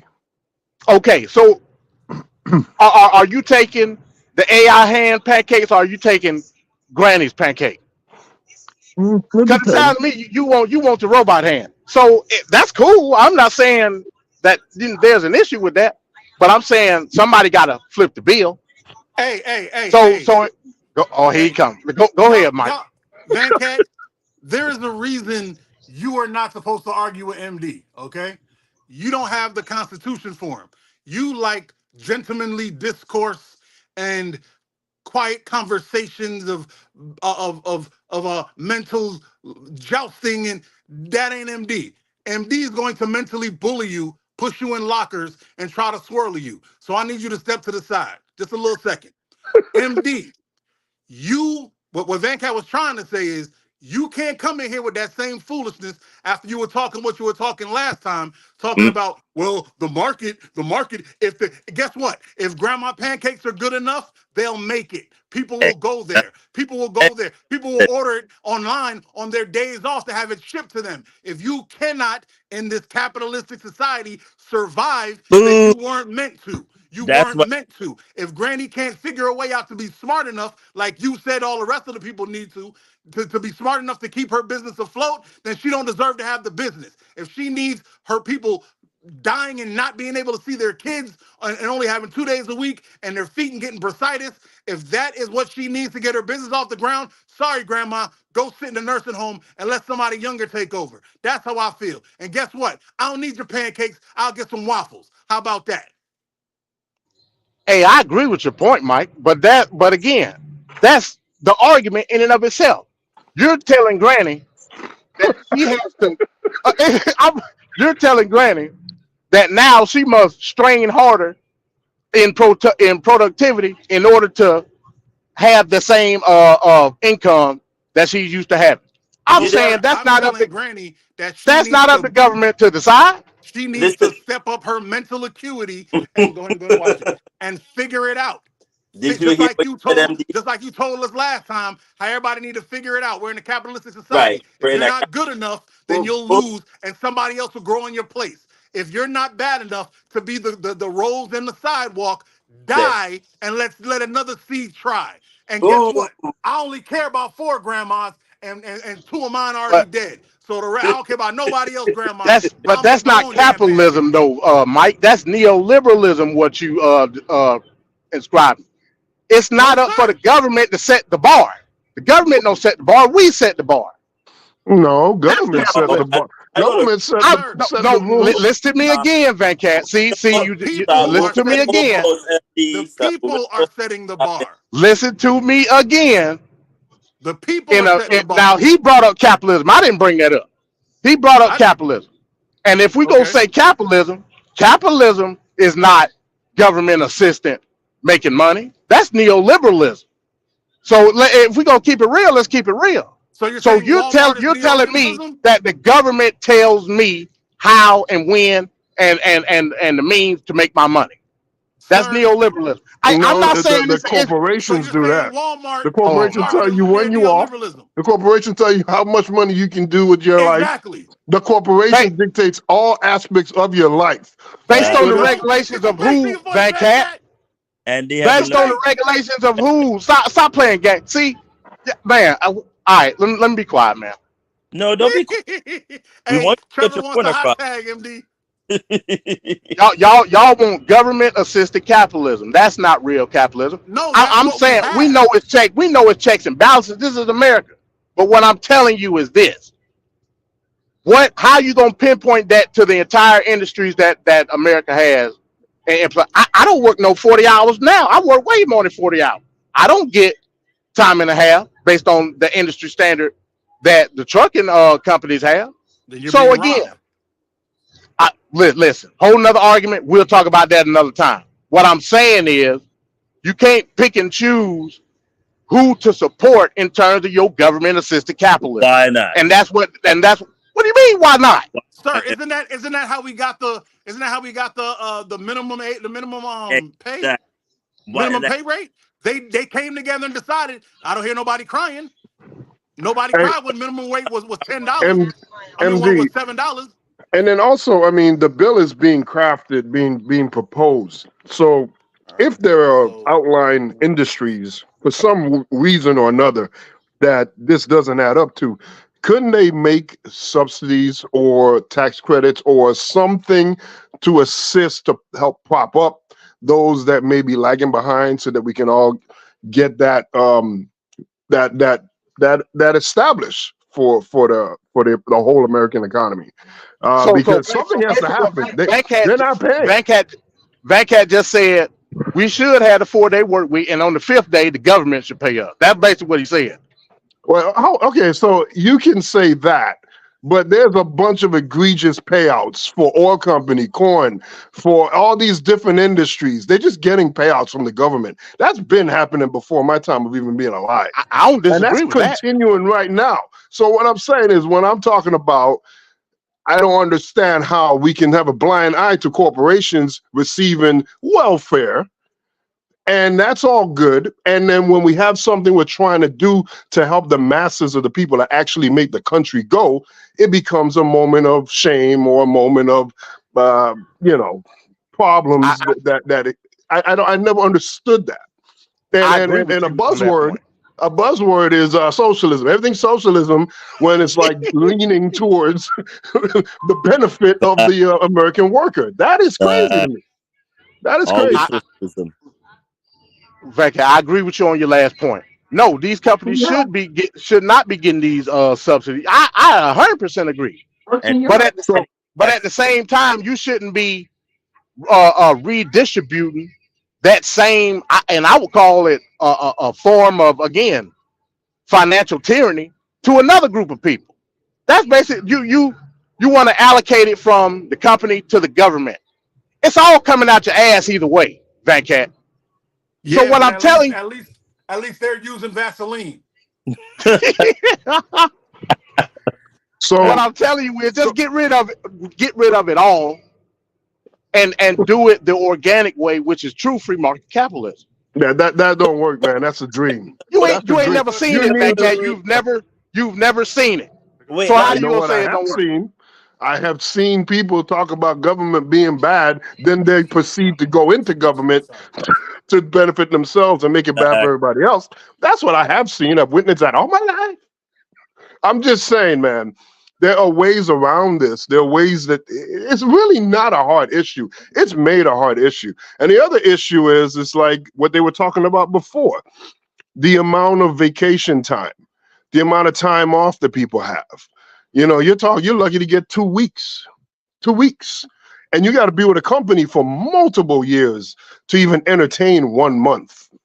So, these other countries, they're not burnt out like that. They're not, the Republicans were shaming men for taking maternity leave. Yes, they were. As if that's like something that they shouldn't not be able to take off and just experience. It's like, you get a baby every 6 months. Huh? Go ahead. Don't tell Wayne that. I'm just saying, there's stuff. This stuff needs to be talked about, because we just witnessed 2020, and they had a shortage of workers. At that point, it should have automatically kicked in those higher rates that we never saw. So if we're waiting for a corporation to do the right thing, guess what? They ain't gonna do it. So there needs to be something established legislatively to make those bastards, like Triple H said, if you don't want to play ball, we'll make his ass play. That's what needs to happen. Let MD tell it. The words free market will make them do it right. Just say the words and they'll do it correctly, right? That's not what I said. Like I said, This country has never seen Free market. Everybody's free winning. market capitalism. It's never seen it. It's always been government assisted. And I get it. I'm not saying there shouldn't be checks and balances in certain aspects. I'm not saying that. But what I'm telling you is your argument, Van Cat, is the logic is skewed. You're saying, let me uh, take out of my pocket what the company gets and now give it to the government in the hopes of getting it back in some type of social safety net. It's still coming out you either way. The real argument should be, how should we stop it from nothing being taken away from you, regardless if it's from government or the company? I agree. Companies are putting the shaft on the people because of the government. And the government, your argument. Go ahead. No, go ahead. I'm sorry. Go ahead. No, I'm saying that your argument is it's almost like the lesser of two evils scenario.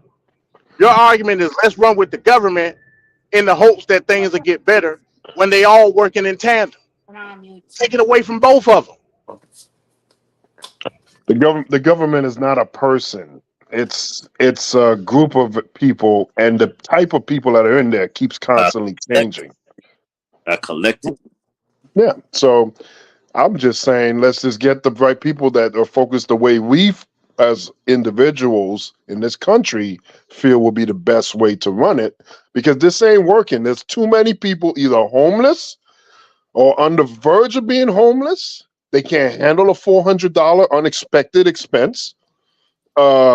There's a lot of issues, and the answer isn't shaming them or you ain't got no job. That makes no sense, because there's the majority of jobs out there aren't paying.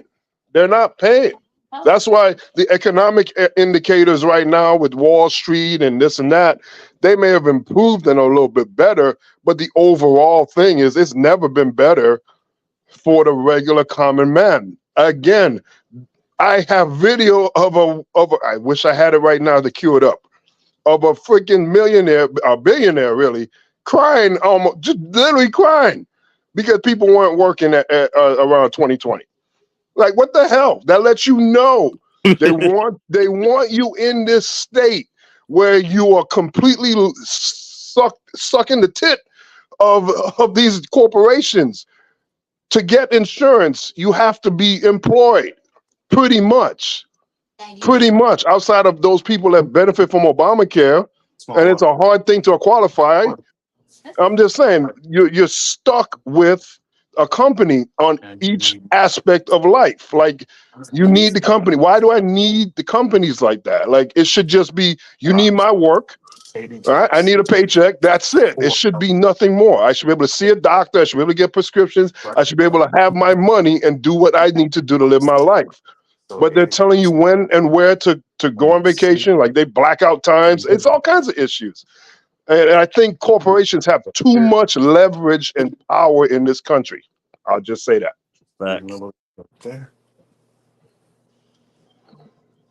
And you lucky I'm out here trying to be a good dad, or I'll be right up in you. Because ain't no way in the world that we can have a free market when, number one, the people in the government change so much that and there's gonna be somebody evil who's gonna come in there, or there's gonna be somebody who's counterproductive, who's going to change things for the worse. They do it every time there's a Republican and Democratic switch. The only thing they don't change is, what's that thing in Congress to make sure you can't go over something?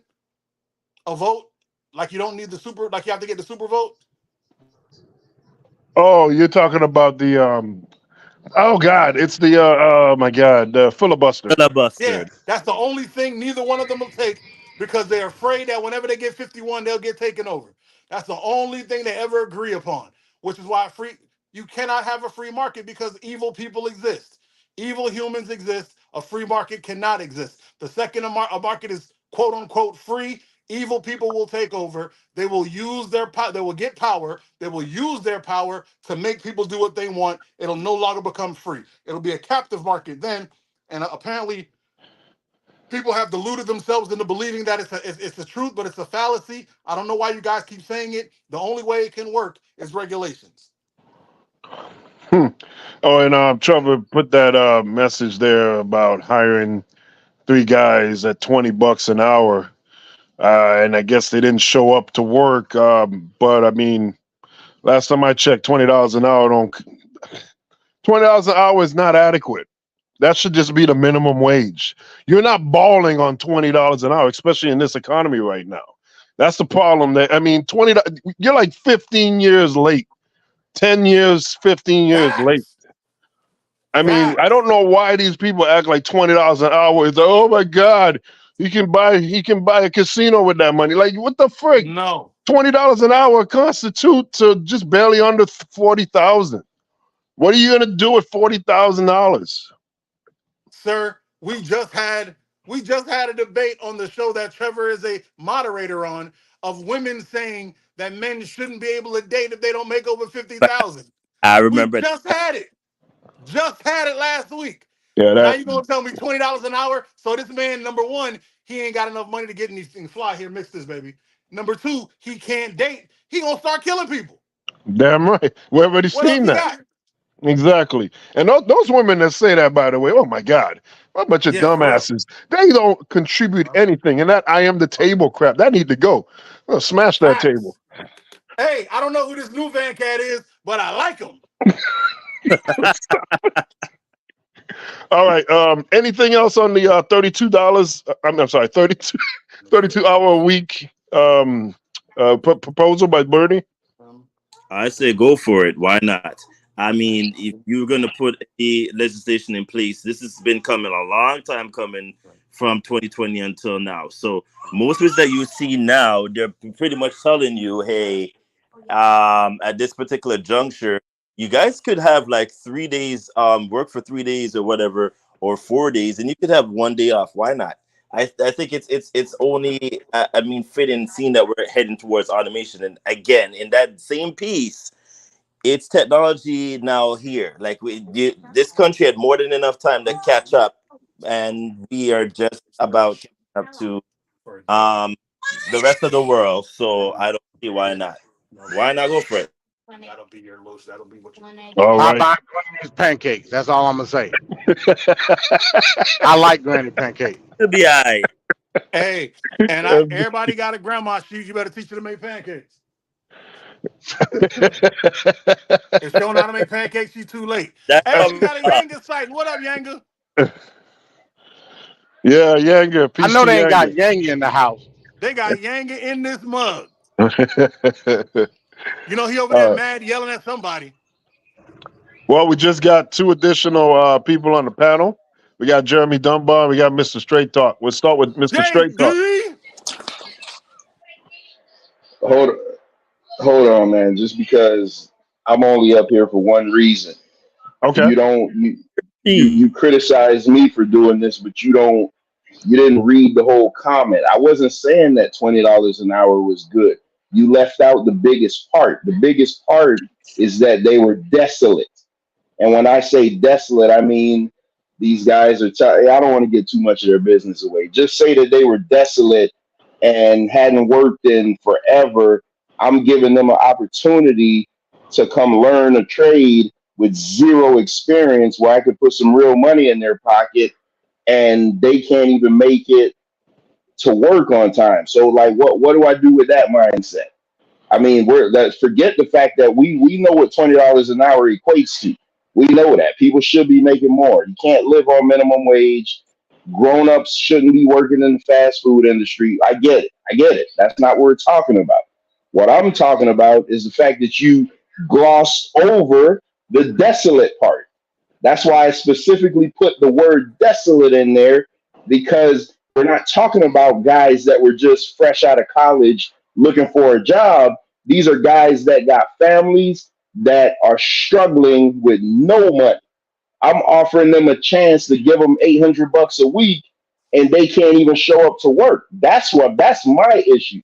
So forgive me again if I'm not going to champion for those type of people.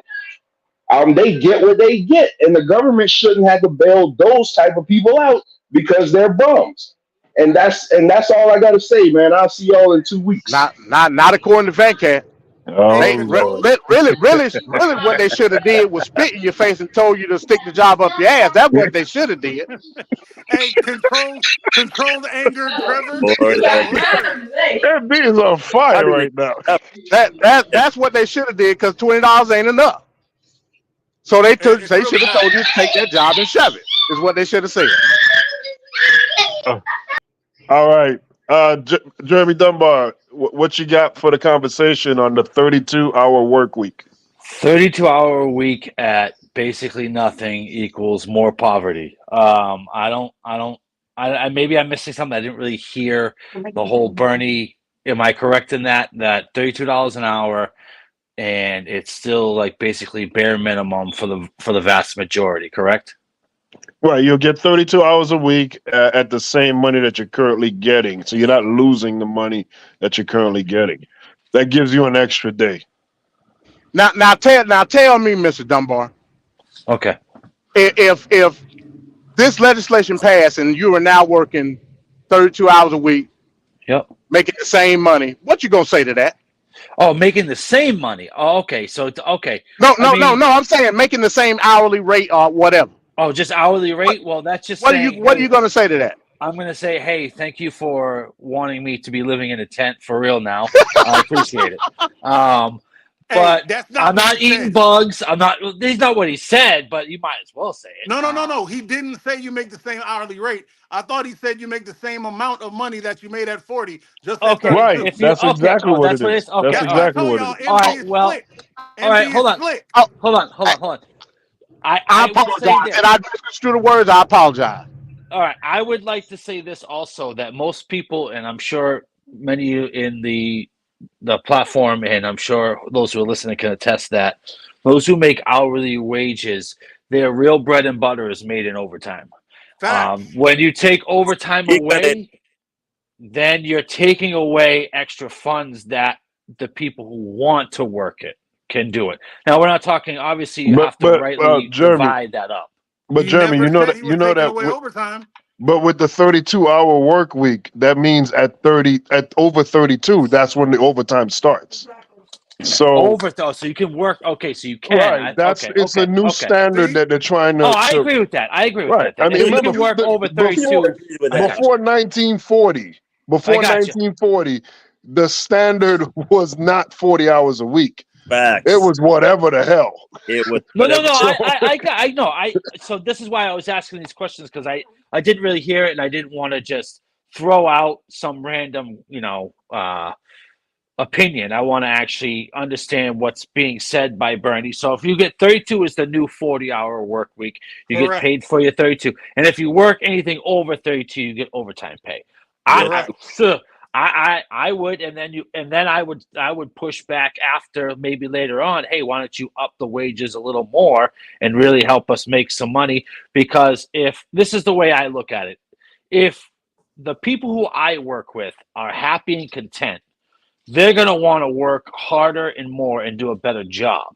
So we should be rewarding those who do their job, do it right, show up on time, have a good attitude, and do a good service, because we are rewarding, from what I find in my field, we are rewarding too many people to do the bare minimum and complain about everything. That's another problem, but I digress in that. But I agree with the 32 an hour, 32 hours, and then anything after that is overtime. I agree with that 100%. And it's about damn time. We've been saying this since the pandemic, and nobody's been budging. So hey, more kudos to you, Bernie. Go for it. Hey, let me ask everybody a question. Should I work 32 hours a week? You won't. Now you know my profession. I'm a truck driver. You'll never should make I it be home. Huh? You'll never make it home. Well, that's true too. Yeah, but again, should basically what I'm saying is, should this be across the board through all industries? Yeah, all industries. I don't know, because truck drivers get paid per load, and sometimes that's better.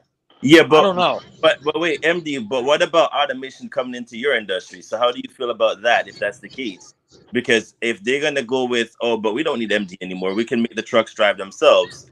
At this point, and it will drive and will do all these automation with AI. How do you feel about that with the 32 hours? 32 hours if they decide to do that route. I think MD tricked all of you because MD doesn't work per hour. This is about jobs that work per hour. He's right, y'all. I make percentage. I don't make hourly rate. I'm the same way because I'm in sales. Absolutely right. You guys are the worst people to go to war with. Y'all, anything MD says, y'all just capitulate. That too, y'all are the worst. So again, so Mike, he's right. I would not make it home. I didn't hear you. You're absolutely correct. Oh, come here, bring it in. You better bring it in, bro. So again, so in my instance, if I work 32 hours per week, I will be eating porridge out the cup of my hand. Point blank period. Hey, I'll call grandma to bring you some pancakes. For real, I don't know, man. You know what I mean? And yeah, I'll be right. Me and Granny will be in the woods with a hot plate flipping pancakes. That's what we'll be at. So you're gonna be singing "Kumbaya" with Granny, making pancakes. Exactly. So again, so you see, and this is the issue. Progressives like to generalize everything when I know that the progressive mind state is not thinking about Granny's pancake. They're thinking about the tech industry. They're thinking about the service industry, stuff like that that's being produced on a level that suits what's going on in their realm of what financials are, not mine. But MD, it's true. But MD, so what you're saying in essence is that everybody else must be put to the wayside to slow down for the other pocket industries that are negatively affected by this. So basically what you said, the hell with the trucking industry is what you just said. I'm not saying that. What I'm saying is they can come up with solutions to help those. But let's move forward with the larger, bigger argument. That's all I'm saying. Yo, Venkat. Mm-hmm. Venkat. Yo. You ever heard the word exception? Exception to the rule. Yep. That's his whole. That's not everything MZ just said. There's an exception. See how we're done? We're already done. You write the law. You put exception truck drivers. See that? Why y'all arguing with MD? Hey, I don't make hourly, so I wouldn't want to do my job at hourly unless they gave me a really good amount.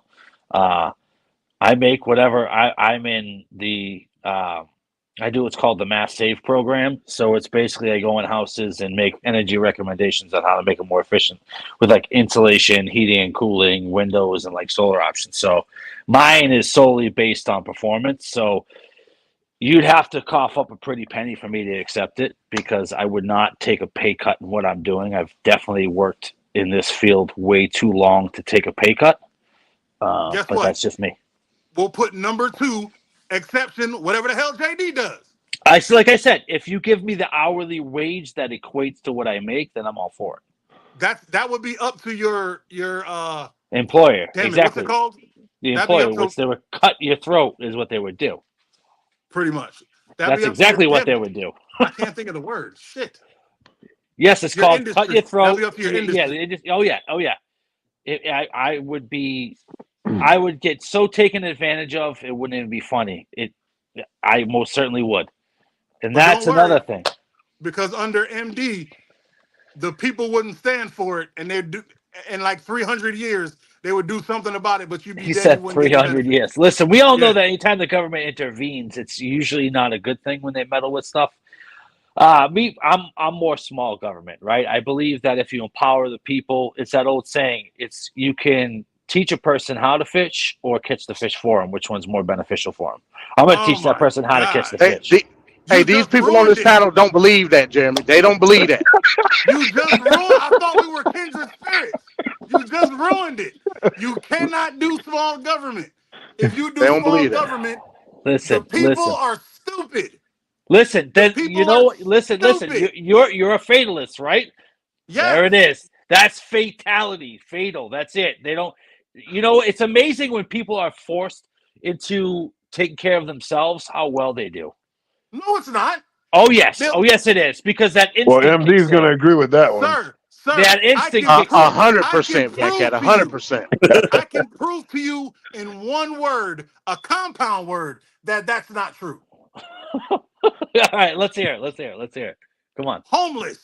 Oh, homeless? Yeah, that's because they have so many stipulations on them. What? I'm telling you. That's because there's no work. They ain't got no jobs, man. Yep. Or they're mentally There you go. incapable. There you go. Right there. But either way, So you don't rise. think that if people made more money, they would naturally help out other people? Fuck no. What country? Oh God, I'm sorry. Say it, Mike. Say it. Not what country are you in? Nice. I'm just saying. It would be. It's very unrealistic for any of this to happen, regardless. But ideally, that would be the way to go. Correct? Jeremy, you just got hit by one of Mike's special moves, man. That's all right. That's all right. I'm still standing. I'm good. That's one of his finishing maneuvers. That's all right. That's all right. That's all right, Yo, man. I'm all right. Jeff Bezos is the richest guy in America, right? Yeah. And he's Do you green. know We who know his that. number one donation is? Himself. His ex-wife. And she had to pry it from his cold, dead hands. Yes, man. That man ain't giving up no real money. He'll give up $1 million so people shut up. But he ain't helping nobody. Yeah, that's hush money. We know that. That's just to get tax write-offs. Let's get tax write-offs. Exactly. If you want to see, go look at all the Amazon workers on YouTube crying about the working conditions. Listen, they got to pee in their station. Amazon, so I know. My brother they got to pee in bottles in their station. They can't go to the restroom. Who's the wealthiest family in America? The Waltons. Go look at what Walmart has done to this country. And you really think people with money are gonna go look at Trump? Trump instead of Trump paying off his legal fees, he sold a shoe. A shoe for $500. A golden shoe at that. A golden piece of garbage shoe that even the Chinese sweatshops wouldn't make. Listen. I agree with you that people nowadays are very, for lack of a better word, stupid. Yes. I agree with you on that. I agree. There's really no easy way around this, because the stupid people are going to suck off of everybody else and make the people who are adequate and able to perform their job suffer, or you're going to have the people who are doing their part be well off, and then those who refuse to do what they're supposed to do suffer. I mean, sir, no. You are giving way too much credit. Even the people who are adequate at their jobs are freaking idiots. They walk in the voting booth and they vote against their interests on a regular basis. That's These true. are the same people that say slavery didn't exist. These are the same people who don't care about the textbooks their kids have in school. These are the same. What country do you live in? You're right. All right, I'll give it to you. I'll give it to you. Good. I'll give it to you. Yeah, well, you and I both know that government is not the answer. It never has been. In the history of the world, government has never been the answer. No. Well, if that's true, then how come all these places that don't have a stable government are all fricked up? That's because we go over and take advantage of them. That's why. Okay, I'll do it better. That's exactly. If that's not true. Why is where'd he go? All their resources, destroy their stuff, their economy, everything. Leave them high and dry and say, "See you later. Thank you very much, sir." That's why. If that wasn't true, Australia wouldn't be the awesome place it is right now. I don't know anything about Australia. I haven't lived there. I don't know. Look it up. Australia's government. When I heard that just this one story warmed my heart, that the prime minister outlawed weapons and he knew he was going to lose the vote. He knew there was nothing he could do. And the man said, you know what? This is what my country needs. He passed it. They got his ass out of office.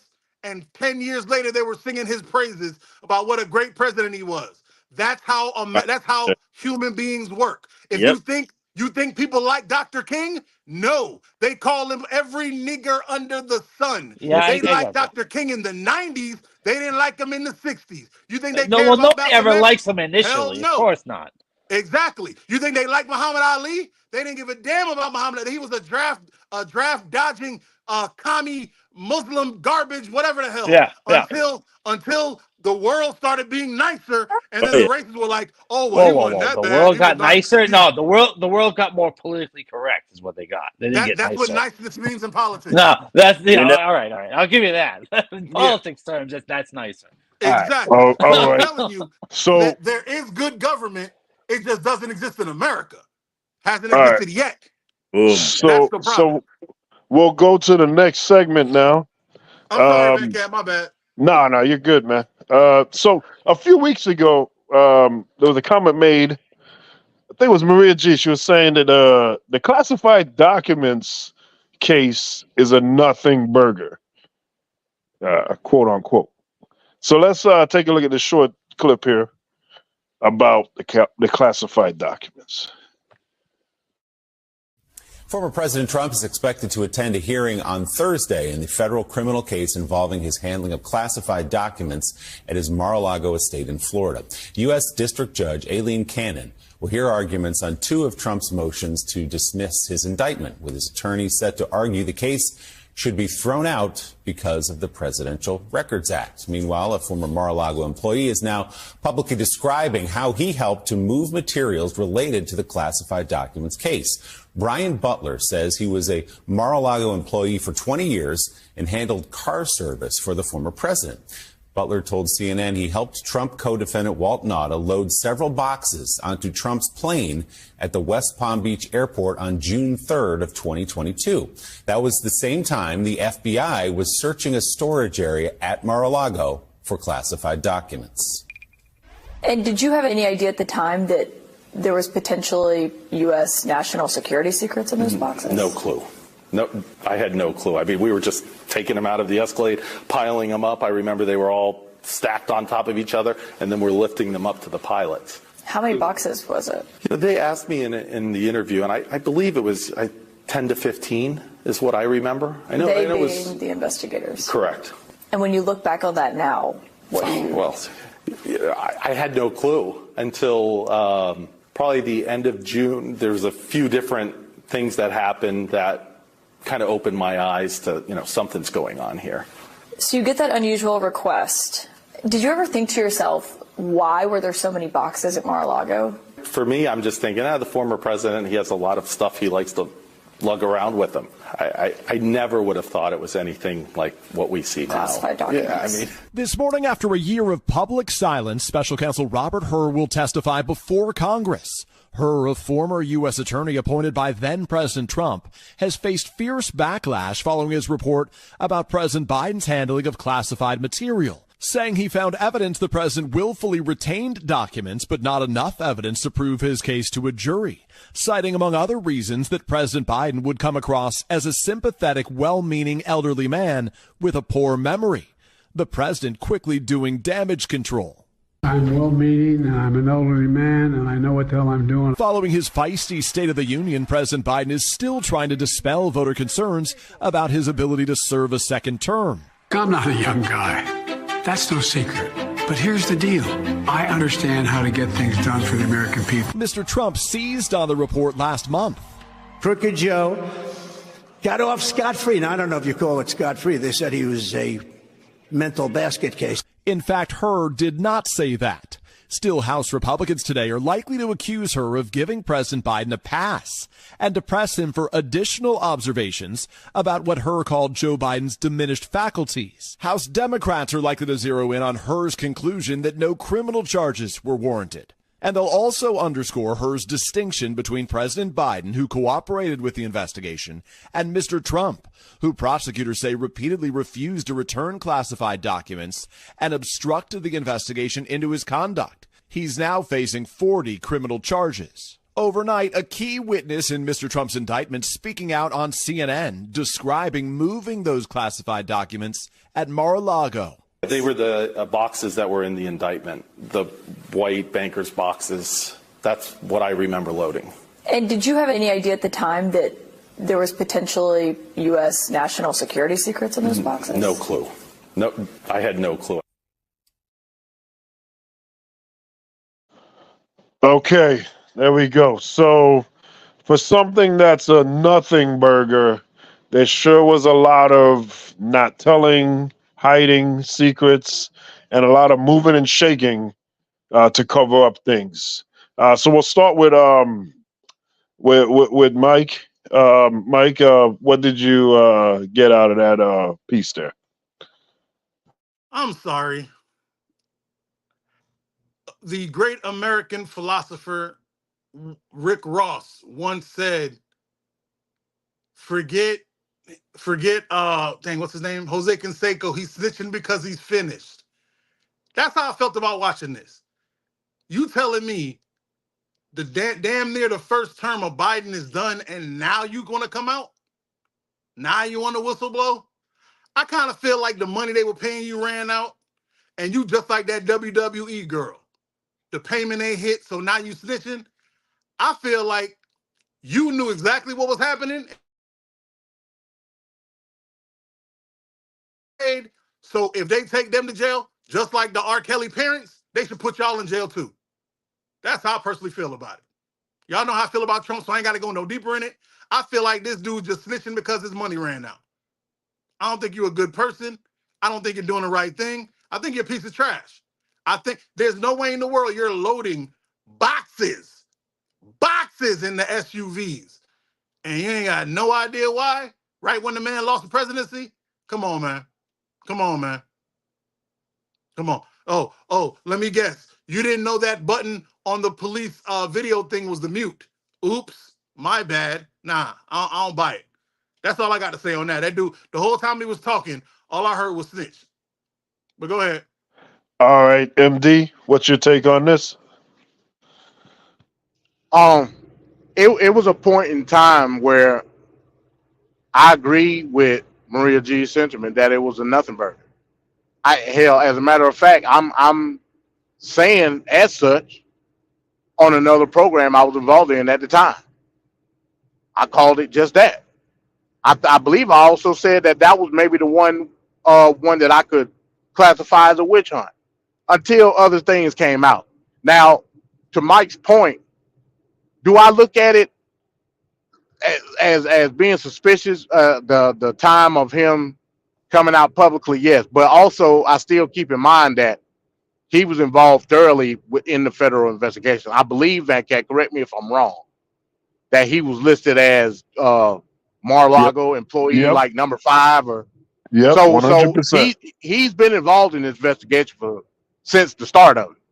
So Okay, I will give him that. Recuse. But I take my words back. well, no, you shouldn't recuse because nothing was declassified or nothing has come out in discovery that made him want to go public now. I still believe there was a reason, of course. So no, don't. I'm not recusing your statement. I do believe that maybe it was an ulterior motive, but that don't take away from him being involved in the investigation since the onset. Yeah, I used to think that what Maria G said, but there's been so many things that have came out in regards to other people's statements, and not only the witnesses, but some of the co-defendants, Walt Nada, some of the statements that he's made as far as them basically playing whack-a-mole as far as moving the documents around. There shouldn't be, if there's no issue, as I originally stated, as far as I guess you would say the pattern with previous presidents holding quote unquote classified documents, which there has been evidence that yes, there have been, but in this case, where there was a situation where you kept him away deliberately after NAFTA came out, then there's where I gotta put a crime to it, so to speak. So yeah, at one point I used to think that as well, but it's far too much evidence right now stating that he explicitly kept these documents away for a specific purpose. I'll just say that. Okay. All And right. and before, let me one more thing. Yep.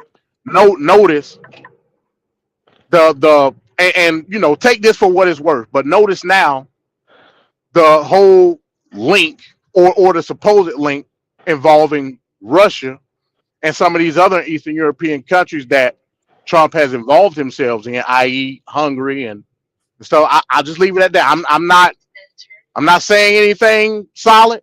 I'm gonna just leave it at that. Okay. Well, Donald Trump wanted to reply, so here's Trump replying to MD. 3 years later, how about that? Did you actually have a one-on-one with Comey then? Not much, not even that I remember. I don't like besitos. We have languages coming into our country. We have nobody that even speaks those languages. They're truly foreign languages. Nobody speaks them. Saudi Arabia and Russia will repeat to oh. We're a nation that is begging Venezuela and others for oil. Please, please, please help us, Joe Biden says. Yet we have more liquid gold under our feet than any other nation anywhere in the world. We are a nation that just recently heard that Saudi Arabia and Russia will repeat your... Oh. What?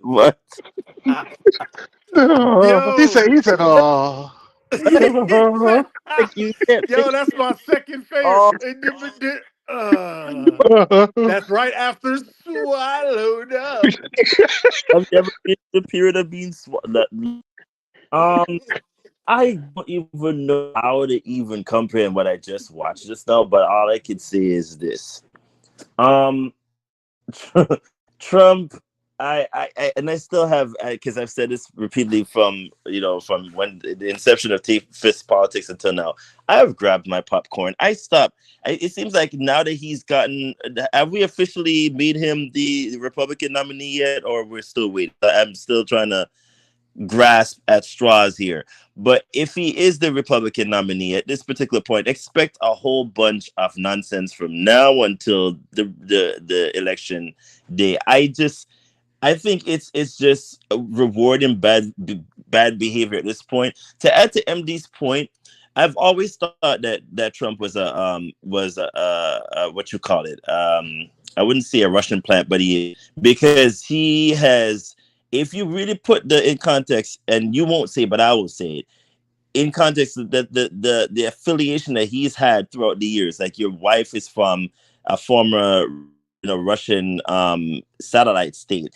There's so many things that you think Joe Biden and his son is bad. You would have to look all the way back into his pocketbook and see them on the things that Trump has done. But I digress. That's for another day, and that's for a topic. But let's not, let's just call the kettle whistling for what it is. There's so much there from him that he refused to acknowledge. But then it's like, I'm gonna say what I want to say, and that's that. That's not how that works. And I implore journalists to do their jobs, even if it even comes down to calling out Joe Biden for the same thing. We're gonna have to do it, because at this point it's just rewarding bad behavior for the context of rewarding bad behavior. I'm not gonna give it to him this time for that. If it is what it is, we're gonna call it out. Both of them, not just Donald Trump, but I'm going to call out Joe as well, because things that both of them, and it's like the media is tiptoeing around certain things. I'm not going to have that this election. I'm going to call out both of them for what they're doing, and may the best person win in the eyes of the country with the stupid people that are voting, because yes, there are many stupid people. Yes, you all know who you are out there. Coffee evangelical, some of you, but that's a whole nother topic for another day as well. But I just gotta say, this Donald Trump this time around is just giving me so much fodder and so much things that I humor and all of that. But I have to stay steadfast here. We have a finish line to complete, and I just want people to make wise, rational choice. If we could have had a third or fourth person to vote for, I would be happy, but we're not going to get that. So pick the right in November, people. I implore you. That's all I got to say. Okay, Jeremy. Jeremy, what did you think about the Nothing Burger classified documents case and Trump's legal troubles in general? Well, first off, you all got the wrong name. It's Orange Glow. That's his name. All right? It's Orange Glow and Sleepy Joe. There's two of the finest, the finest combatants to ever grace the podium. They're both peas in the pod. I mean, Trump's crooked. We know he's crooked. I saw a documentary on his son-in-law in New York City with all the apartments that he let go to crap and people living in there and charging them like astronomical prices. I mean, these men are just awful human beings. Yeah, Kushner, that's his name. Yes. Thank you for helping me with that one. And then, I want to touch on Ricardo's point about the media. It's like John F. Kennedy said. He said it's the media's job to call out the truth, even if it goes against government officials. That's their job. And at the end of the day, right is right and wrong is wrong. And I hope and pray that they will just continue to pound on that which is right and call out the wrong and just hold the feet to the fire. And really, I mean, you all know how I feel about politicians. They're all crooked and they all do dirt, and every one of them has their fingers somewhere tapping in to everybody else's money and taking advantage of everybody else's country and all kinds of things. So it's about time somebody, I hope they literally just start putting these men in prison. I don't care if it's Trump. I don't care if it's Biden. I don't care if whoever's coming next. If you break the law, you should face the consequences like the rest of us regular Joes have to face for a parking ticket and have our license suspended and tell us, no, you got to pay this and child support and all that kind of craziness, where we're going to suspend your license for not paying child support, but yet you got to make money. And these guys just keep making hand over, tons of money, breaking the laws left and right and just getting nothing. It's disgusting. And that's it for me. All right. Thank you, Jeremy. Well, Donald Trump just called in and he wanted to reply to you. So we're a nation that is begging Venezuela and others for oil. We're a nation that is begging Venezuela and others for oil. Please, please, please help us, Joe Biden says. Yet we have more liquid gold under our feet than any other nation anywhere in the world. We are a nation that just recently heard that Saudi Arabia and Russia will repeat.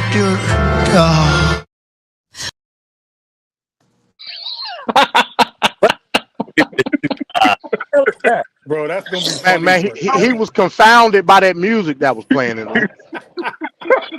I can't believe none of his friends have suggested him to stop putting that orange stuff on his face. That's the most surprising part. Oh, well, that was perfect what you just said, Jeremy, because on this edition of Word Salad, let's check this one out.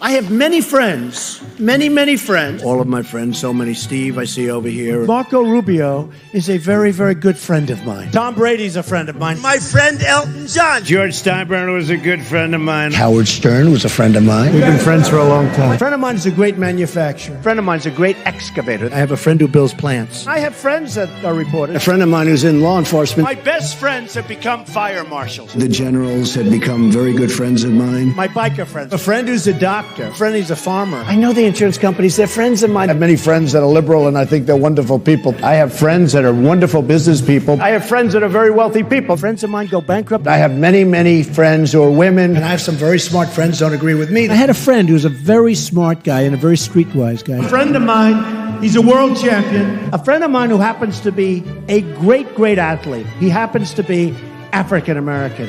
You know, I have a friend, big guy, one of the biggest in the world. I have a friend. He's a very, very substantial guy. Tough cookies. I better not mention their names, and two of them are friends of mine. Friends also that have become addicted to drugs. My friend, he was my friend. He passed away. He was my friend. I have a friend every year he goes to Paris. I have friends that won't go to France. Friends that live in California. So many friends in New Hampshire. A lot of good friends out in Iowa. Friends that live in Texas. Friends in Wisconsin. I have friends that love to go to their church. I have friends that frankly aren't Christian. I have many Jewish friends. I have many friends that are Muslim. Many Chinese friends. Friends in Saudi Arabia. Friends in Mexico. Friends in Japan. So many friends in Turkey. Many friends in South Korea. I have so many friends from this area. Friends that live all over the place. I have no friends as far as I'm concerned. We're a nation that is begging Venezuela and others for oil. Please, please, please help us, Joe Biden says. Yet we have more liquid gold under our feet than any other nation anywhere in the world. We are a nation that just recently heard that Saudi Arabia and Russia will repeat.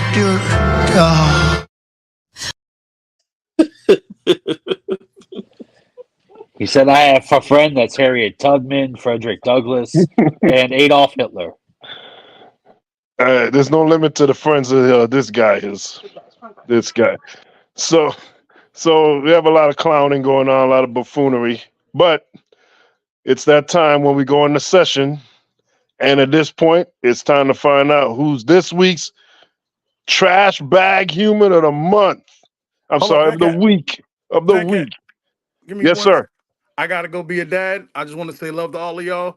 And if I said anything that was important this week, I hope somebody felt me. Shout out to the chat.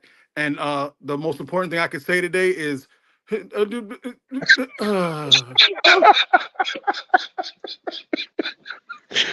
God. All right, let's go to lame duck session. Please. First things first, in this lame duck session. For the United Nations General Assembly to share the extraordinary progress we've made. In less than 2 years, my administration has accomplished more than almost any administration in the history of our country. America's so true.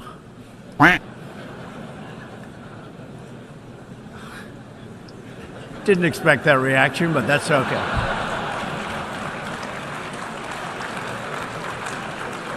Right. Ladies and gentlemen, we got him.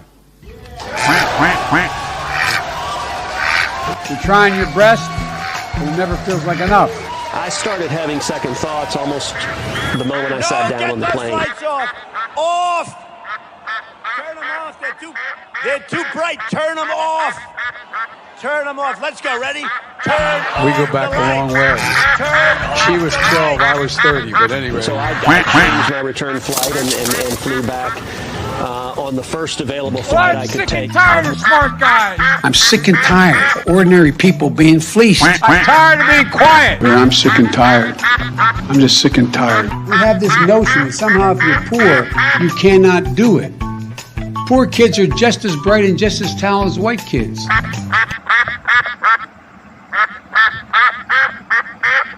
With great power comes great responsibility.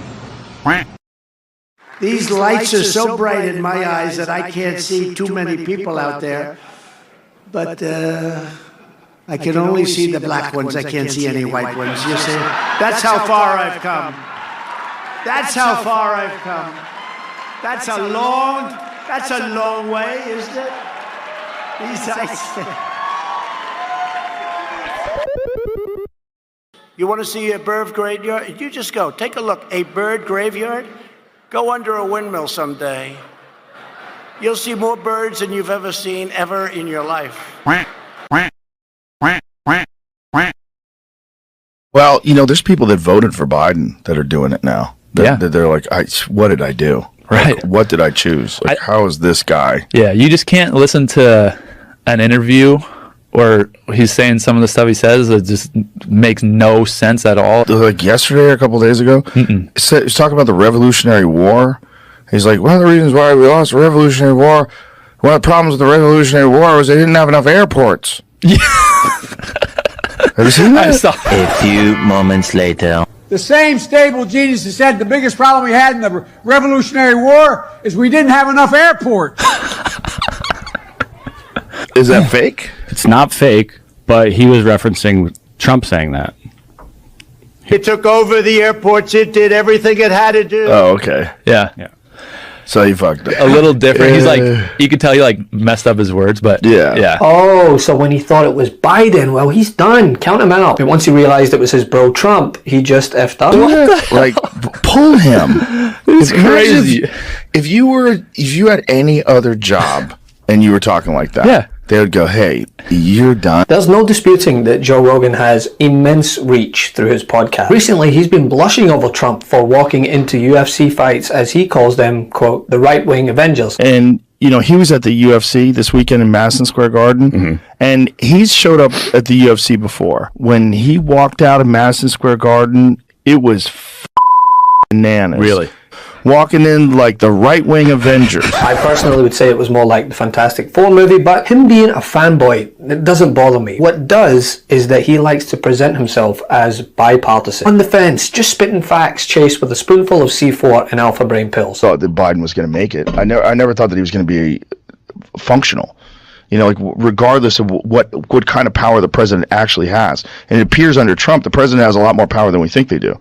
But under Biden, it's like he's handled. Like he's just out there talking and saying, the real problem is Donald Trump. Donald Trump, what he's done is terrible. What he did in the office. It's all nonsense. But he's disingenuous, and this is the perfect example. Because when he thought that Biden said this, he used it to claim that Biden is in cognitive decline, unfit for office. But when he comes to realize that Biden was actually referring to Trump, the man who doesn't know what city he's in, thinks Jeb Bush led us into Iraq and Viktor Orban is Turkish, it suddenly just becomes a slip of the tongue. Well, there's people that voted for Biden that are doing it now. They're like, what did I do? Right. Like, what did I choose? Like, how is this guy? Yeah, you just can't listen to an interview where he's saying some of the stuff he says that just makes no sense at all. It's like, you can't listen to those interviews and feel like you made a good decision. I don't know how you could. Did you hear what he said like yesterday or a couple of days ago? He was talking about the Revolutionary War. He's like, one of the reasons why we lost the Revolutionary War, one of the problems with the Revolutionary War was they didn't have enough airports. Yeah. Have you seen that? I saw that. Like, what? Like, pull him. It's crazy. If you had any other job and you were talking like that, they would go, hey, you're done. A few moments later. The same stable genius that said the biggest problem we had in the Revolutionary War is we didn't have enough airports. Whoa. Yeah, that's it. Whoa. What? Just for the record. Is that fake? It's not fake, but he was referencing Trump saying that. Here's what Trump saying it in 2019. Oh. Donald Trump said something about that. He didn't say Jesus. He said a stable genius, and that's where the transcription. Let me hear what it says. What did he say? In June of 1775, the Continental Congress created a unified army out of the revolutionary forces encamped around Boston and New York, and named after the great George Washington, Commander-in-Chief. The Continental Army suffered a bitter winter of Valley Forge, found glory across the waters of the Delaware, and seized victory from Cornwallis of Yorktown. Our army manned the airport. It ran the ramparts. It took over the airports. It did everything it had to do. Oh, okay. Yeah. So he fucked up. Yeah, he did. But I feel like Took over the airport. you can tell too. It sounds like a little different. He's like, you could tell he like messed up his words, but yeah. He was just, I don't know. To go over the airports. Well, that's the thing about media these days. It's like, right. You got to look into it. And listen, he is not the only one. Across the MAGAverse, they love nothing more than to discuss Biden having a stutter, slipping now and again, but turn a blind eye to a man who wanted to inject bleach into COVID-infected people. And then I said, supposing you brought the light inside the body, which you can do either through the skin or in some other way, right? And then I see the disinfectant where it knocks it out in a minute, 1 minute. And is there a way we can do something like that by injection inside or almost a cleaning? I'm not.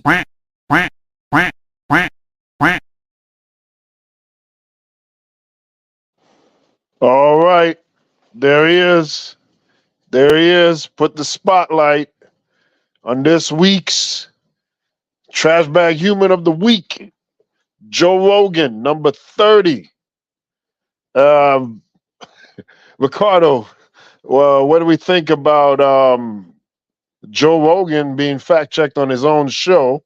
And then once he found out that it wasn't Biden, took a softer stance on it when it was applied to Trump. I mean, it doesn't support a bit. I mean, Joe Rogan has been very wishy when it comes to certain being on his show. So in context, you're gonna have to take him for either the that he, or you're gonna take him for the military person that he is for the show. He has been. This is not the first time I've seen him being fact on his show. Actually, it's probably the third time seeing that this show regarding the whole Joe Biden saying one thing and then the person checking him with the whole what Donald Trump says. So it does. I would hate, but I have to agree that he tends to show that he's bipartisan, but he really is a supporter. And there's nothing wrong with that. But when you're being called out for it, just be like very just very word it. Just own up and just move forward. You already stepped your foot in the doo-doo. Just, don't just wipe it off and just keep walking. Just, hey, I stepped and hey, I was wrong. And look, I'm I mess up sometimes. And I own up to what I said, and guess what? I'll just move forward from there. Had he done that in that moment, it wouldn't have looked so bad. But the fact that he was just doing like a heavy skate off laugh thing, I was like, yeah, it kind of seems like you're just trying to sweep it underneath the rug. This is the media we're talking about here. This is the age of technology. We can always back and listen to what you said, or how many you can look back and say, hey, this is what you said, and we're bringing it back up for you now to see it in real time. So I don't know if that was the wisest choice on his part, but who cares? It's his show. You could say whatever you want to say, but when you're being fact checked, just know we're coming with how people would say in the Black community, receipts. People are gonna come left, right, and center with everything that you said, because it is technology has stamps, and they stamp everything from here on out. So hey. All right, thank you, Ricardo. This particular lame duck has been pushed back, actually, because of the dominance of Donald Trump ducking. Donald Trump has been a lame duck maybe 6 times in the last 8 or 9 weeks. Just week after week, just doing something more outrageous than the next. So this lame duck was a long time coming, and finally we had the opportunity this week to showcase Mr. Joe Rogan. MD, what did we think about number 30, lame duck, Joe Rogan? I mean, first off, let me ask a question. So Joe Rogan's podcast is, I'm assuming, like the top podcast, pretty much in the world. Is that true? Yeah, it's up there. Who on this panel listens or watches Joe Rogan podcast? Not me. Not me. I don't watch it. All right. I just wanted to make sure we was level on that. We only see bites. Don't watch it. Right. So that lets you know that the Joe Rogan podcast is pretty much a microcosm of the totality of the stupidity when it comes to the vast majority of people here in this country. Like what is he talking about? What when I tune into the Joe Rogan podcast, what am I expecting to come out of at the end of his show? Because I'm not expecting much. He told me that I should use the horse tranquilizer, whatever it is that he was talking about, to get rid of the COVID. You know, then he said, who was that? See, it's so much like dumb stuff that he said over the years that, like I said, I don't pay attention to him, so it don't affect me. But I'm fearful that was a pun, fear factor of the influence that he has in terms of the people that he reaches, and that's the most dangerous part. So you want to say you bipartisan? That ain't telling me much if you're saying stupid stuff all the time. I don't care how bipartisan you are. You're an idiot.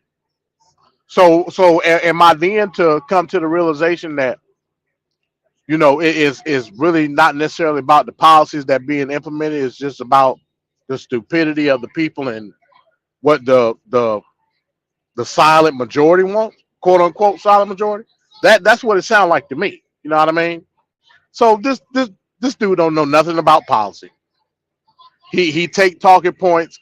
I don't necessarily want to say just to be provocative or him being looked at as uncanny almost in terms of the strange and weird stuff that he say. But for this guy, the Fear Factor guy, for him to be one of the top podcasts in the world, it says a lot about the majority of the people. I would have to agree on that one, MD. I would have to agree. Sadly, Jeremy, what do you got on Joe Rogan?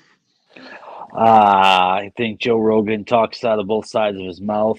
I think he just really needs to, like Ricardo said, own it. Just own it, apologize, move forward. That's all you can do, right? I mean, that's how you improve instead of sitting there trying to, cover for your pal. Right is right, wrong is wrong. At the end of the day, that's just what it is. Whether I do it, whether the next person does it, just apologize, admit you're wrong, and move forward, man. That's all you can do. Do better next time, right? Joe Rogan, yeah, he's something else. I don't watch it. I listened to like a brief, maybe 5 minutes of his podcast, and I was like, yeah, I can't listen to this guy. It's all entertainment. That's what this has all come down to, is entertainment. I can't wait to see. I haven't been following the politics as far as listening to their speeches and everything, simply because it's turned into like a show. But like I said, I don't know if any of you guys seen that movie Idiocracy, but we are living in it today. It's kind of scary. But what can you say then? The guy's an idiot, and he's definitely pro one side and can't call that side wrong when it's wrong. So his opinion is not very valid if that's the case. I mean, he's just the same as the politicians. If your buddy on your side makes a mistake, call it for what it is. Say he's wrong. Work at it and get better. Like, they need to stop doing this nonsense. Stop playing this favoritism because he's my quote unquote Trump's says his friend. Everybody's his friend, and we all know that that's a lie. So I mean, that's really what it is. Just an idiot that got caught, is embarrassed, and too prideful to admit he's wrong. That's it. All right, thank you, Jeremy. Donald Trump, anything else you want to add to this? Saudi Arabia and Russia will repeat your.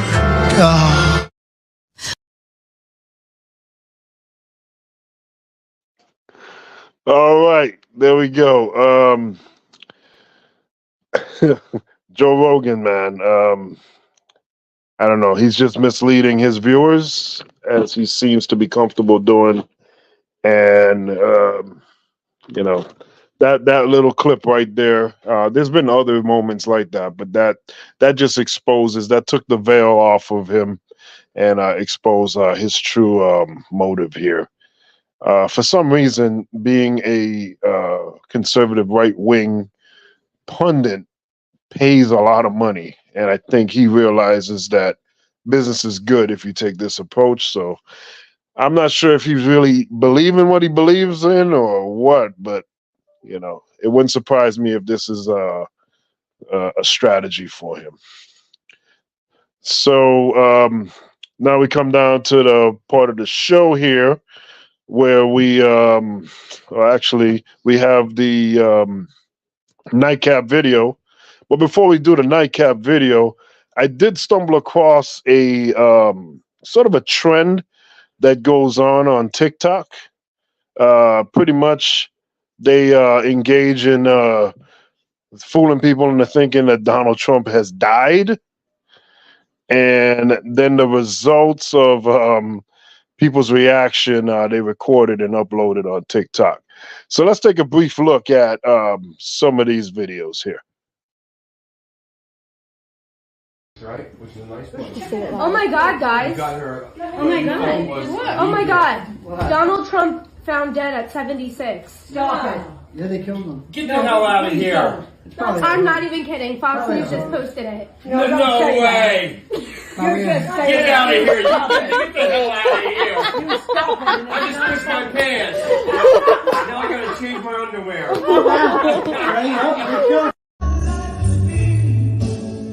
Oh my God. What? Donald Trump dead at 76. Wait, what? No. Be for sure you're right. It's on Twitter. Pause. What? It's on Twitter. What happened? Donald Trump dead at 76. Okay. All right! Wait, Mark. Oh my God. What? I just got a Fox News alert. Donald J. Trump dead at 76. What? You're kidding. That's what Fox News says. No way. Hey, turn it on the news. You got the remote right there. Turn on 360. I don't know how to get there. What? See, click on it and see what happened. Click on it and see what happened. How is that even possible? Because they killed him. Who killed him? That arrogant. People are very surprised to hear that federal bail is complicated. Oh my God, Donald Trump dead at 76. Oh my God. What? Donald Trump dead at 76. No. Merry Christmas. But don't kill him. Oh my God, Donald Trump dead, 76 years old. Get out! What? Heart attack. No! It's a TikTok trend. Why are you going to be jumping up and down? Get off the TikTok, all of you. Oh my God. Donald Trump dead at 76. Thank you, Jesus! Merry Christmas! Oh my God, that is so rude! For all the talk about blacks supporting Trump, black women react different to Donald Trump. That is for sure. Ricardo, what did you think of that reaction video there, as far as how people handled the possible death of Donald Trump? Well, to show that people are very finicky, and it is a celebrity cult. Because just like in real time when we Michael Jackson died, or Whitney Houston died, or somebody that of relevancy since the 2000s, people just like reaction been very like odd or skewed or whatever. But for his thing, like, people always if you notice in the video, they were always like, okay, well, you got to be kidding me. Turn on the news so we could see it, because it's like you have to see in real time that it's actually confirmed news, as opposed to being like we will call fake news or made up news or something along that lines. But it's quite interesting the reaction that we saw to show that, you know, it's all about celebrity culture. It's the impact of what celebrity has done to politics. The two have now intertwined, and how, if God forbid that the inevitable that they, what the reactions will be, and how it will, either you're gonna be, you know, sad for the guy or joyous or for the fact that he's gone. So, I wish nothing but, you know, positivity out there. But you know, it's the country we live in, it's the world we live in, and this is how things are now. It's just not like the olden days when dinosaurs roamed the earth. All right, MD. What did you think about the video, the reactions of the TikTok challenge here on Donald Trump? TikTok challenge. That's funny. So it shows you how polarizing the figure that is Trump has been for these last few years. I mean, you know, on either side of the spectrum, as far as the polarization, whether you love him or you hate him. On the one fact that you have one group of people that believe that this is the only man that can, quote unquote, save America. Can't tell you what the policies are. Can't let me not say can't tell you what the policies are. Can't tell you in full detail how whatever policy you believe he has is going to be implemented. They can't tell you that. They just know only him. He's the only person that can do it. Can't nobody else do it. Even though you know this country is mainly legislative focused on Congress, but you know that's neither here nor there to these people. Then on the other side, you got the people that, I mean, hell, for all intents and purposes, wish death upon him for whatever reason. You know what I mean? The polarization is real, and you know, this is gonna be an era where we're gonna be telling our grandchildren, hey, look, like this was a crazy time in America. You know what I'm saying? But hell, for all and we know, it could still be going on at that time. We don't know. But I've never seen one person in quote unquote politics, because you know Trump ain't no politician, but again, you know, that's away from the subject. I've never seen one person that can encompass an entire nation the way Trump has done. And none of it is based on any type of legislative work at all. But hey, this is America at the end of the day, you know what I'm saying? So for them to have the Trump challenge saying the man dead, let you know everything about who this person is. All right, thank you, MD. Jeremy, what did you think about the TikTok challenge of dead Trump? I would like to, basically agree with MD on how polarizing the guy is. The only thing is, it's not surprising because he's been popular before that. I mean, heck, the phrase Trump card, has been around, forever. Even playing spades, you call it Trump. You can't get no higher than that. He's a figure. And then to Ricardo's point, it's become, the world has become sensationalized by athletes, actresses, actors, people who entertain over people who do good for people every day, firefighters, doctors, nurses, all those EMTs. Those people are quite honestly more important than, these people that everybody's so fixated on. It's kind of scary. It shows you how excuse me, society has gone backwards, and the things that entertain them are more important than the things that sustain them. No longer do they care about any of that stuff, and some of the reactions, like, I'm sorry, but it made me, why are the white folk got to be stupid like that? Why do they got to be dumb? And some of those, why do they got to be dumb? And I knew Trump wasn't loved by all black people. Case in point with the woman that you showed, clearly she was ecstatic. I mean, I wouldn't say be thankful somebody's dead is a good thing, but I can understand the frustration at the same time and the, I guess, gratitude she has for hopefully that man in her eyes being dead. It's why would my question is, why would anybody do that? Why would anybody? What's the purpose of doing that challenge? Like, what does? And the people do it. It's more of like I wouldn't say out of boredom, but it's Donald Trump's death is not the first one I've seen. There's a whole bunch of stupider ones, like they were talking about how Tiger Woods had died or Celine Dion. So I guess it's to pull on the heartstrings of people. Because I remember when they talked about Black Panther. What was his name again? The guy that played Black Panther. Yeah, I know you're talking about. Yep. And that was way before we even found out in context that he had the ailment that he had.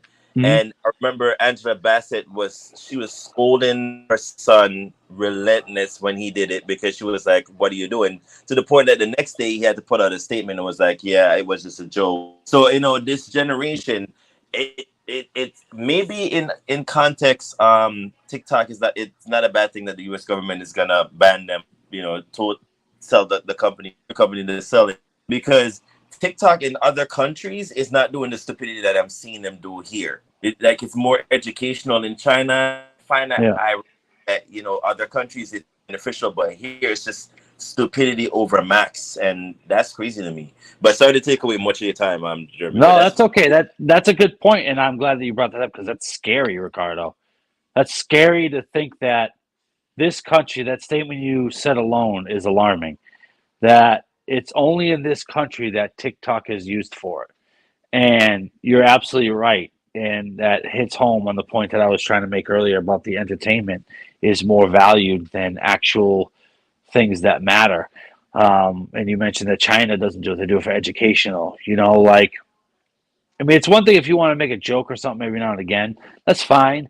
But constantly is a problem. Then it could be used for much better things. I agree, Ricardo. It can be used for ways of helping people and helping, whatever. Somebody, like, you can use YouTube to find out, all right, I have this problem with my car. Let me YouTube to see if it's kind of similar and how can I fix it. Those are good things. Or, even like a recipe or something, you can use it for something positive, right? Or it's entertainment has absolutely ruined this country. It's absolutely ruined it. I agree. It's one of those things I just don't get it anymore. And let me just add in context as well I might not like Donald Trump. I might not agree with his politics, but I found that whole challenge distasteful. There's just the whole when Kathy Griffin did the whole "I'm gonna decapitate Donald Trump" and put up whether or not it's for free speech. There's certain limits that you push that it does sense. Like I like his politics. I get that you don't like certain things that he does. And one thing we preach on the show is the Constitution.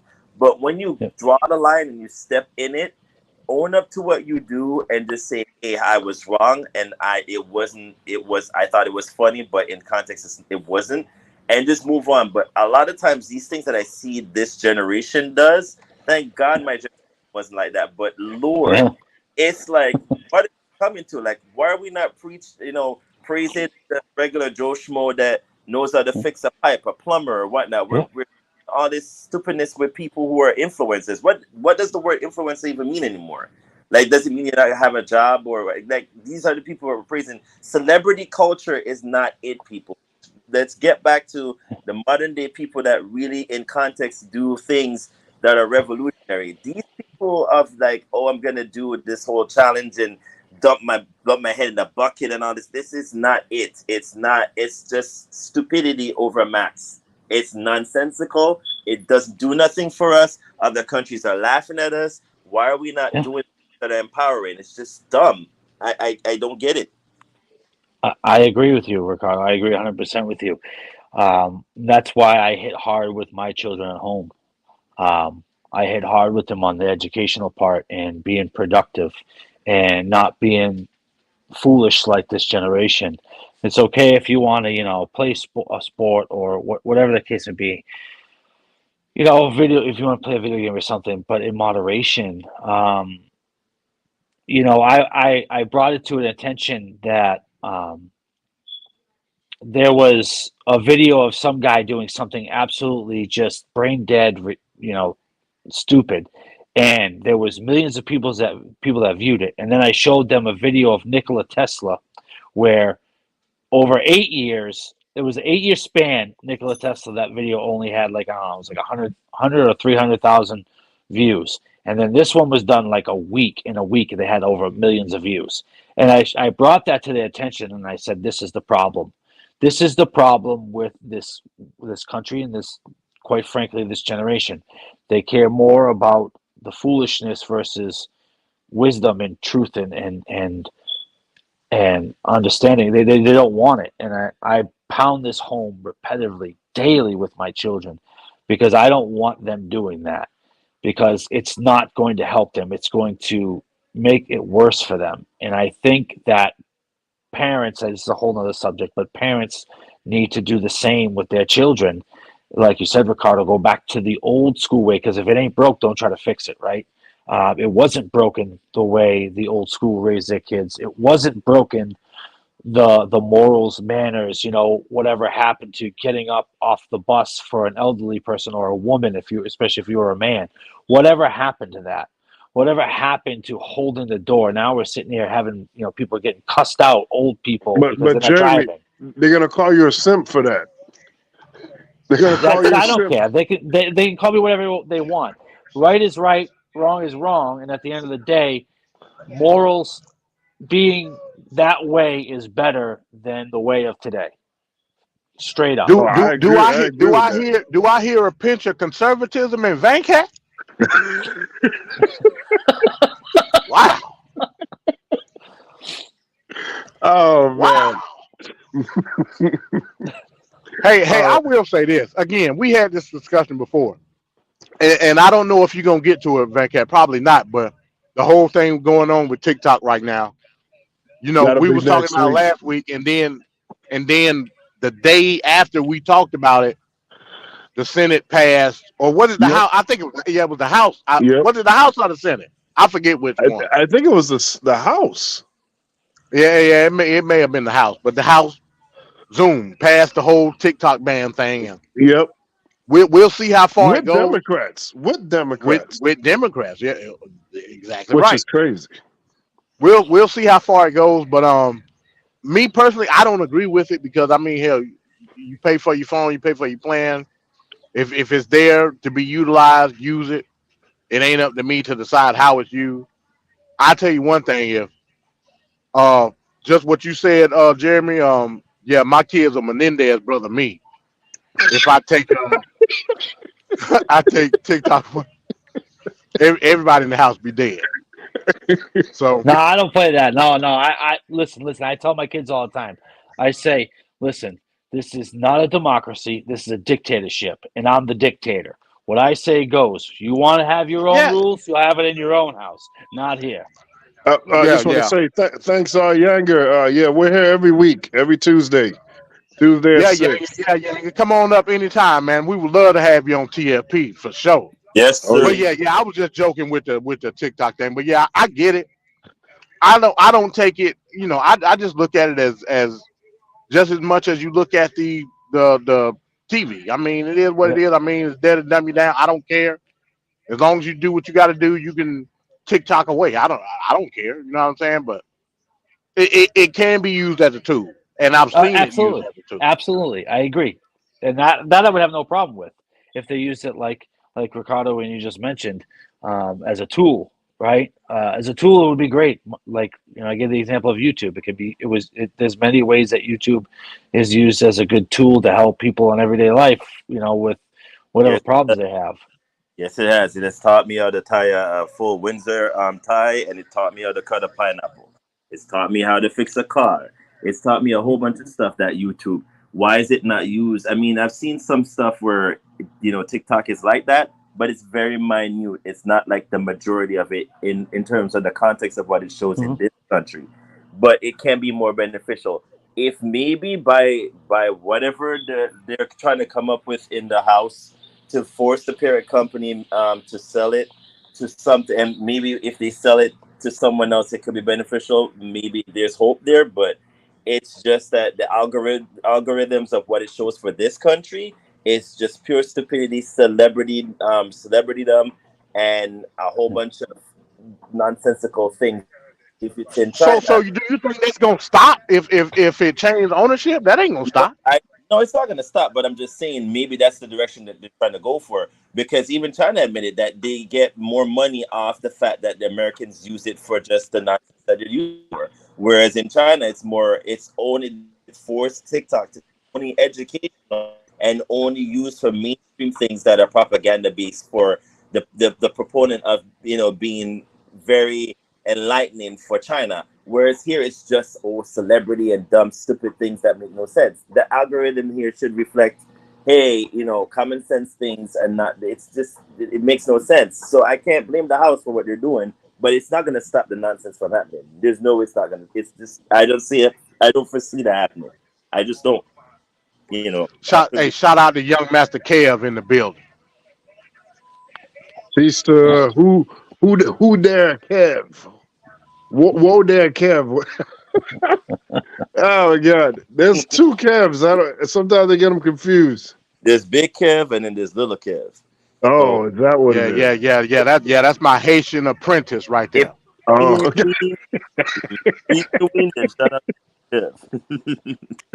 Peace to Bones. Bones always supporting. Peace to Bones, man. All right, so we're about to wrap the show up. So we're gonna go into the nightcap video, and then we'll do our final sign off. So this week's nightcap video will start now.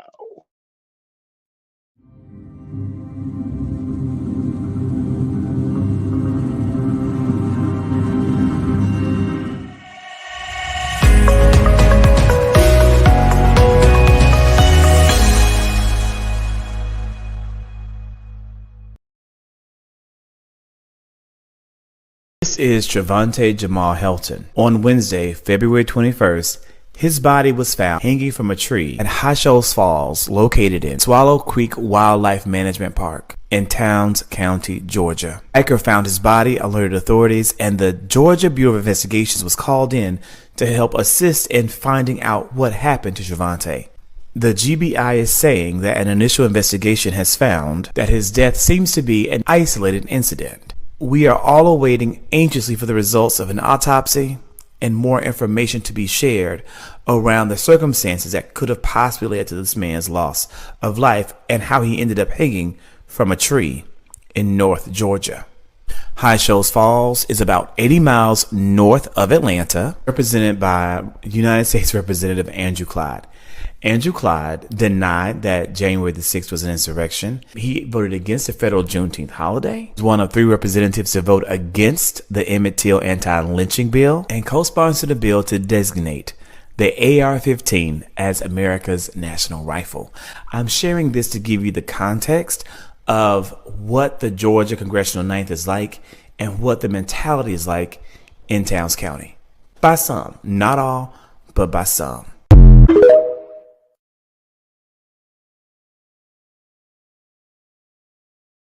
All right, so there's a recent lynching happening in Georgia, of all places. Does anyone know this story and any context to this story in general? We'll start with MD because that's his area. Yeah, man. There hasn't been any context to it. I mean, he was found. I mean, he had a white girlfriend, and he was popular around town, and that's pretty much all we know. Actually, I think that they were up there. I think he's from a little bit south from there, actually. like Dahlonega area and all that, and then they went up there, up in the woods to hike or whatever. But I mean, it was said that they frequented that area a lot. You know what I'm saying? Because they were in close proximity to it. I mean, you get up in the it's like Chattahoochee National Forest, all that, man. You don't know what's going. I wouldn't be just willy nilly like going up there not knowing what's going on. You know what I mean? It's unfortunate for all intents and purposes. If I'm going to come to a conclusion, yes, I think it was racially motivated. Let's just keep it a buck. You know what I mean?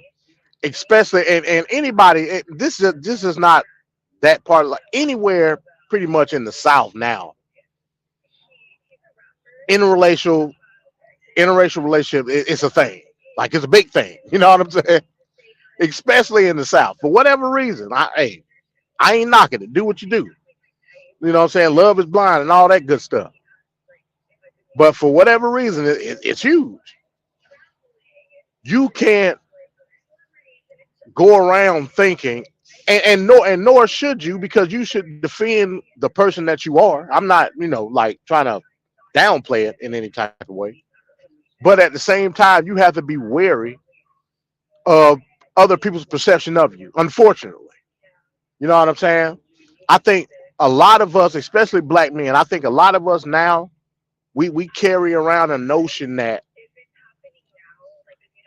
the hot commodity is us, and we basing it off of the fact that it's such a large demographic of us being in these relationships, thinking that it's the norm now.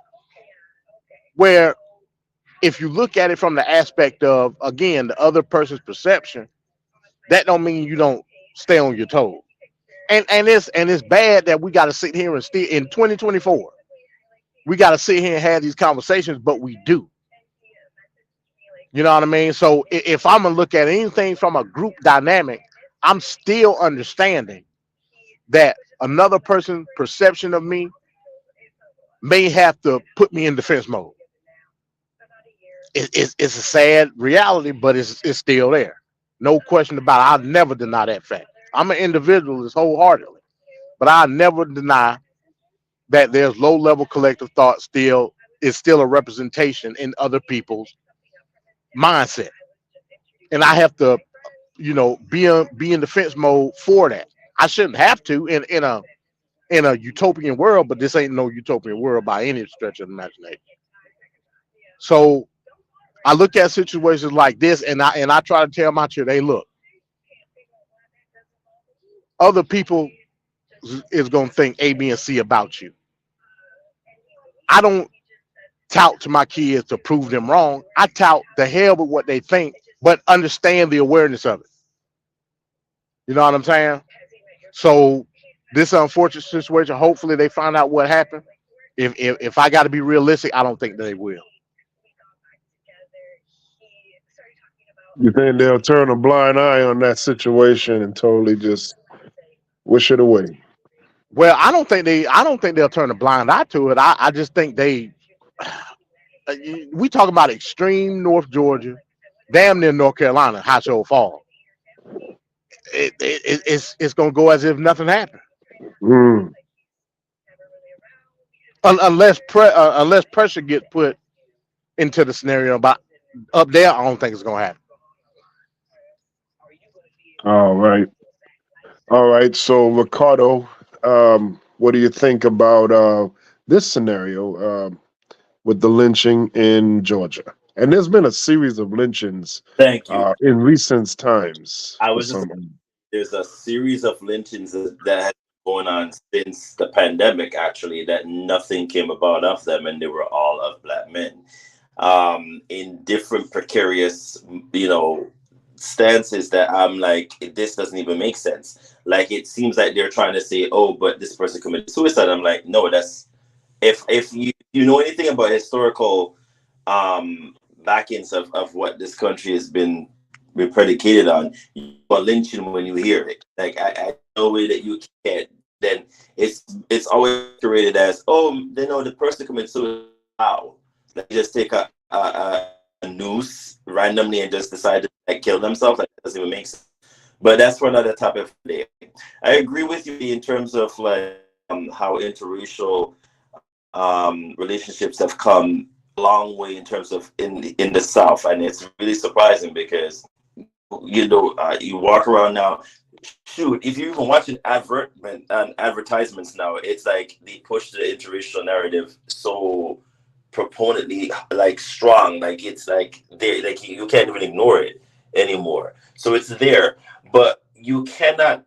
I try. It's one of them things that isn't it just weird that even as like up to now we still have to like in the back of your head go, yeah, this interracial, we've stepped a long way, like progressively in terms of having interracial relationship. Remember, once upon a time that was against the law. Now, people are saying, hey, we've moved forward and we've done stuff, but yeah, we've moved forward, sure. But there's a lot of people who don't agree with that stance, and there's a lot of people that have an issue with it. And therefore, you still have to walk very vigilantly when it comes to perception and cultural norms and, all of that wrapped up in a bow and one. So it's a hard, like I remember this case when I heard it about a couple weeks back. I thought like, this is just strange that it's an area that they frequent often, yet I don't like what MD says. I don't think anything's gonna come about from this case, because unless you get a harsh push from the media, because again, only media perception can change the reality in this day and age. If they really push the narrative for a strong investigation, who knows what might happen? But we've seen stranger things, and they never really did anything. Code, Sandra Bland in Texas, we've seen, and even though that's not an interracial case, it's still a case where would have pushed the narrative more, and they never did. So there's a case in California where this was lynched during the pandemic, and it was like nothing came about from that. There was another case. There was a whole bunch. If I'm not mistaken, there was 7 lynching cases of all Black men during the pandemic. Nothing came about from them. I remember them because I remember thinking, there's just so much foul play here that I just can't even put my thumb on it. But it's like, why is nobody talking about it? It just always keep getting pushed underneath the rug for nonsensical news that we're so finicky for. Like 1 minute you'll hear a topic, and then it's like people forget the next day, this was the most important thing we were talking about yesterday. So it's not surprising. It's really sad. I would hope that there's justice that comes about for this guy. In any case, I feel for his family as well as the girlfriend, quote unquote, we just don't know what happened.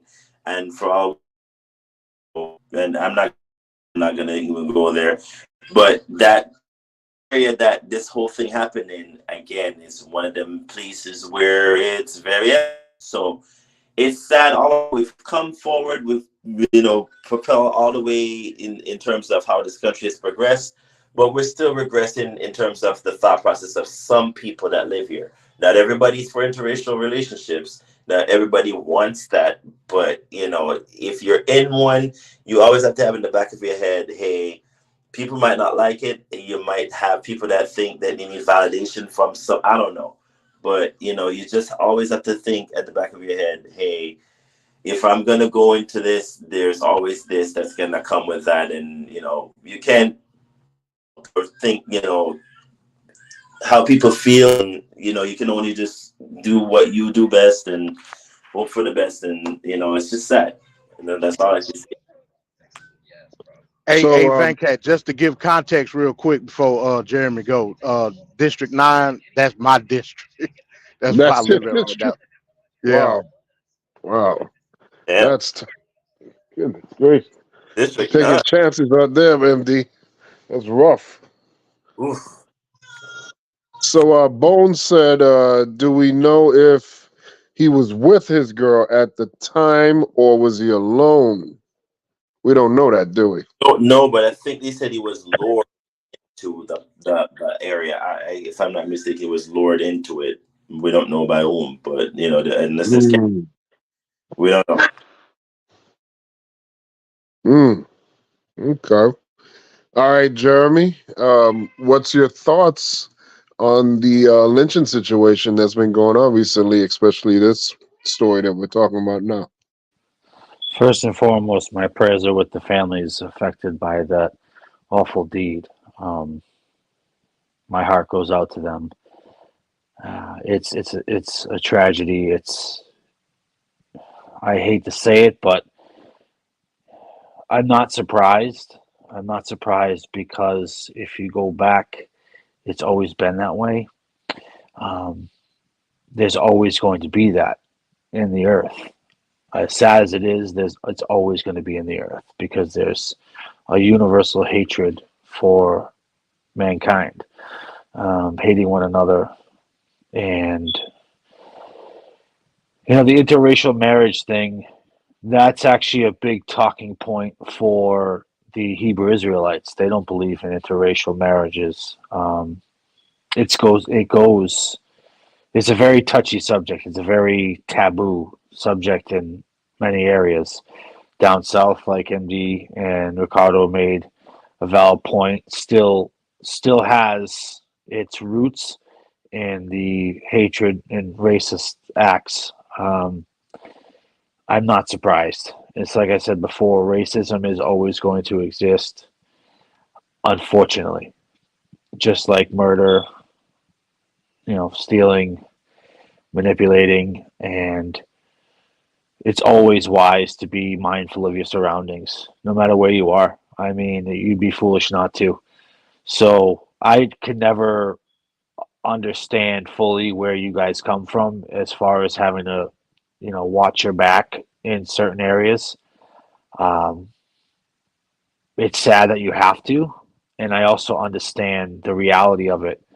Um, so I can't really speak to it as you guys can in that sense as far as the lynching, because in this country I can't say that the white people have had that really much at all.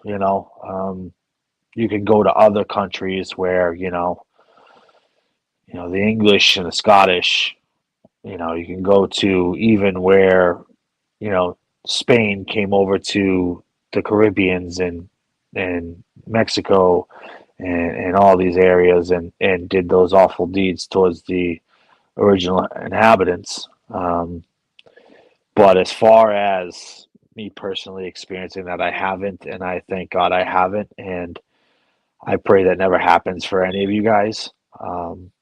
That you guys don't have to go. I know more often than not, you guys have to go through those things, and like I said, I wouldn't know how that feels, and I wouldn't know where to begin, and I'd be a hypocrite to say that, oh yes, I understand where you're coming from, because I don't. I can sympathize with you because I wouldn't want that for any of you guys or anyone of that for that sake, but I can't identify with that. I mean, it's one thing to, you go to a rough neighborhood, so, you got to watch your back just because in general, but to have it be in a quiet, small town where it's supposed to be safe and you're not of the general ethnic group, that you have to watch your back simply because of that is a whole nother thing. And it's sad that people still think that way. It's sad that people continue to have that in their hearts. This is where home teaching is so important, and teaching this at home. It always starts at home. What you raise your kids up thinking and believing is so vital to when they get older. Now, will it guarantee they'll walk in that way? No, but it gives them a better fighting chance too, and it equips them better for the realities of life and what to do and what not to do. I can't believe I'm hearing it still today. Like, that's crazy. Lynchings happening. That's like some stuff in the early 1900s, that you were seeing routinely in pictures shown of like families hanging around it. But today, you would think we would be better. But like I made the statement earlier, I guess I shouldn't be surprised because it's going to continue to happen because people hate one another, unfortunately. Even people they don't know, just off of hearsay. That's another thing. People believe too much off of hearsay. The Bible says, "Speak what you know." Right? At the end of the day, if you don't know a brother or a sister, and somebody comes at you with something, don't believe them just because they said it. Get to know that person themselves and know them personally, and find out for yourself. There's too much of that. Like we were talking about earlier, too much of this surface nonsense and constantly putting one another down.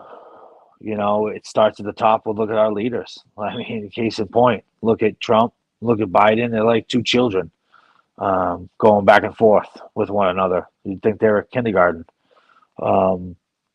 Let's not focus on. We got to do better. We got to do better. We really do. Lynching is unacceptable. Any form of racism is unacceptable. And I hope whoever did it gets thrown away in jail and gets their rightful punishment. I don't wish death because I don't believe in killing eye for an eye, tooth for a tooth. I believe that, like the scriptures say, the law is for the lawless. They should do prison time. Definitely, without a doubt, whoever did this to this young man. So much life left in him. He was even old. That's the sad part. He had so much life to live, and he was taken early. So it's sad. It's very sad. That's really all I have to say. All right, thank you, Jeremy.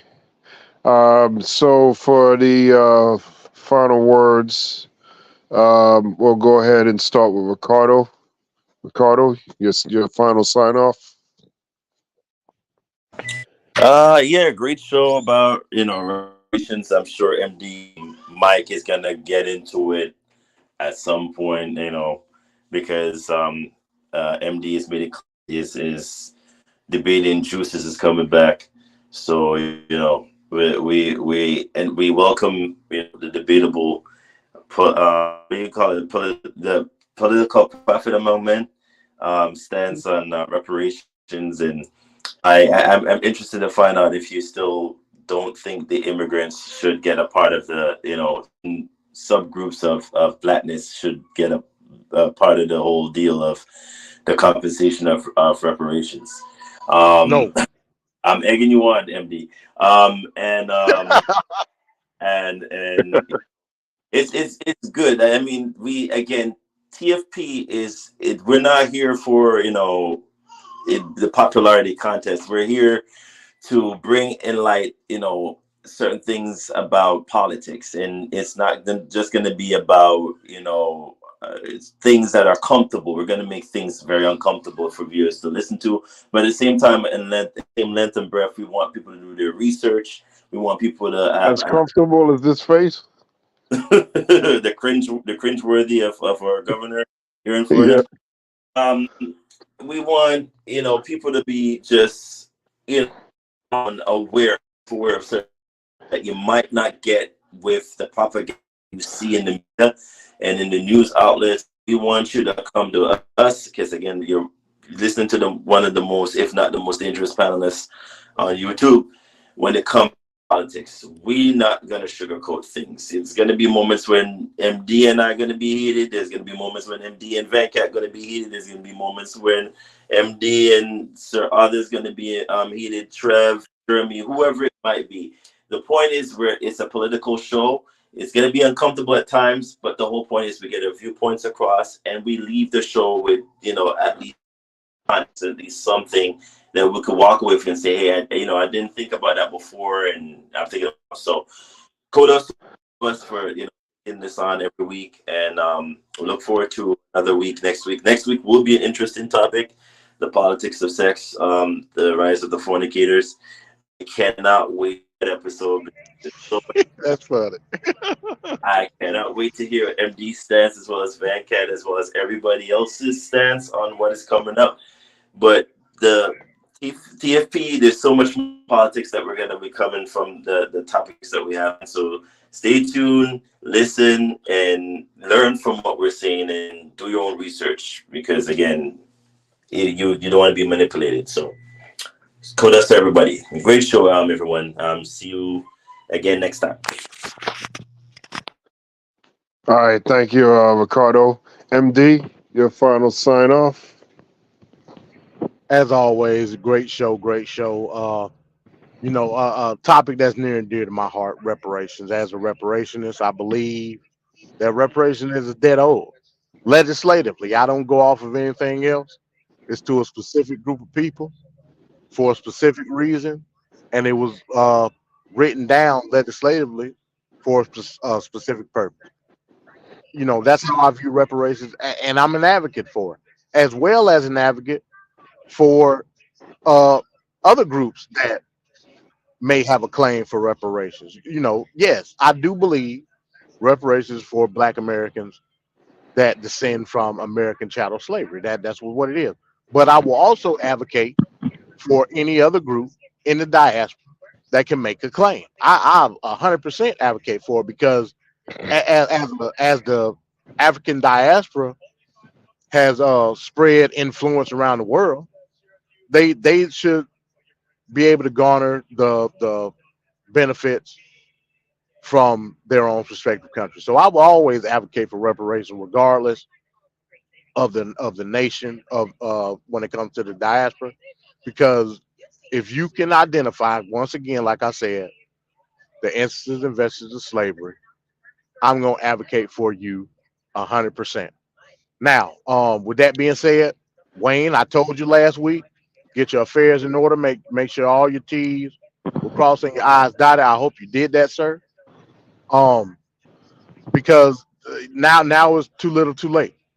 That's just what it is. I mean, it's up to you how this gonna go. It's either I can leave a crime scene where they identify your remains through dental record, or and like I said, depending on your position, or I can leave a little bit of life in you, and you just sign over power of attorney and do it that way. Once again, it's all up to you, because my position is impregnable. I'm gonna just tell you that right off the bat. So whatever angle you want to come at, I suggest you choose the correct angle that's going to still garner you life. And with that, I say peace. All right, MD. Thank you so much for that. And now we got Jeremy. Jeremy, your final sign off. All right. Thank you guys again for having me on. I'm starting to enjoy coming on here and dialoguing with you guys. Like I said the other time, sometimes it's a lot more peaceful than those biblical discussions. The reparations thing is an interesting topic. I kind of have mixed feelings about it. I would love to hear in depth what MD believes and what he thinks. Because I believe you should hear someone's opinion before you write it off. I enjoy hearing you guys' perspective on a multitude of different areas. The lame duck thing still has me dying every time I see it. Not gonna lie, I still be laughing at Joe and Donald Trump's foolery. I mean Orange Glow. Sorry, got his name wrong. And there's a lot of topics that I hope you guys touch in regards to politics. I don't know if you guys are big on the history. It sounds like you are. If you guys would do like a world type history on different ways and actual people of nations that, like we see today, the so-called Latinos and the Latinas are not, their native language is not really Spanish. They have different tongues. I think that would be a wonderful topic to discuss. Maybe not on this show. I don't know if it would fit this one, but to have a conversation in that regards to really edify people to really understand, because we have been definitely blinded by what we see today. I know myself because I'm married to a half Puerto Rican, half Dominican, so I understand the whole culture and everything. But it's a great show. You guys hit hard on some topics that are tough for most people. I always find myself most comfortable in the most uncomfortable situations. I welcome pushback. I welcome, a different opinion thrown at me, even if it's got a little fire to it. I love it. How can we get better without dialogue? Dialogue is the key. Dialoguing with one another, reasoning with one another is the key. And I commend you guys on doing this and hitting all of those topics. Continue, doing it. Don't stop. I may not believe in the politicians that are put forth, but the interesting policy ideas I really like that you guys have. It's enlightening and it's helpful, and I'm sure it will make lots of people think in that realm. And it's much needed. Like a gentleman put in the chat, enough of this Fox and CNN trash, because we all know it's propaganda and pushed for a certain agenda, where this is agenda free, which is what's needed in politics. I wish they would stop being so faithful to their party and focus on what's right. And I'll leave it with that. Well, Jeremy, Donald Trump wanted to respond to that. Saudi Arabia and Russia will repeat your. Oh. Hey, real quick, Van Cat. Hey, Dumbo, I appreciate you coming on the show. So you singled me out. So you said that I should listen to what like people believe in, and you'll be interested to know what I believe in. What you mean by that? I want to hear. I've heard multiple different reasons on reparations. I just like to hear, just generally. It wasn't a shot. I hope you don't take it that way. I'm truly just interested in just hearing what you have to say about it. I like hearing, because like I said earlier, I'm on the fence on it. Right. My thing is, I want to know how you yourself were a part of that time and era, as far as deserving money for someone else's suffering. That's kind of what I'd like to hear you unravel. Okay, cool. So let's do overtime real quick, Van Cat. Go Okay, ahead. I understand your position, and it's a common position that many people have regarding reparations. Let me ask you. So, okay, I'm 38 years old. I was born in 1985. Mm-hmm. My very existence is my claim to reparation. Point blank, period. Why? Because it wasn't given to my predecessors. Mm-hmm. So we're talking about lineage now. Yep. You know the Bible. You're well versed in it. You know such and such begat such and such. Yep. And with that, what if we're talking about Abraham, Isaac, and Jacob, we're talking about an inheritance, correct? Correct. Okay, cool. So if we're talking about an inheritance, I have an inheritance that was legislatively put into place, saying that I was supposed to have these things. Now, if I blow it off or not, that's on me. Okay. So I'm saying the progenitors of said inheritance didn't get it. Mm-hmm. So the fight goes from generation upon generation in that lineage to obtain said inheritance. Okay. That's as concise as I could put it in your terms. Oh, you can put it however terms you want. Help me understand. That's what I want to know. I'm just, okay. All right. Cool.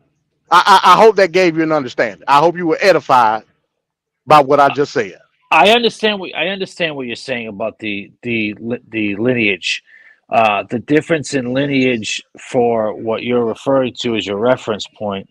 The reason why Abraham, Isaac, and Jacob inherited that is because they were obedient to God. That's one thing. So that's kind of, you can't really use that to Abraham, Isaac, and Jacob. It doesn't really fit there because that's a scriptural obedience to God who created all things, right? And God also says he punished those nations by the hands of Israel due to their disobedience.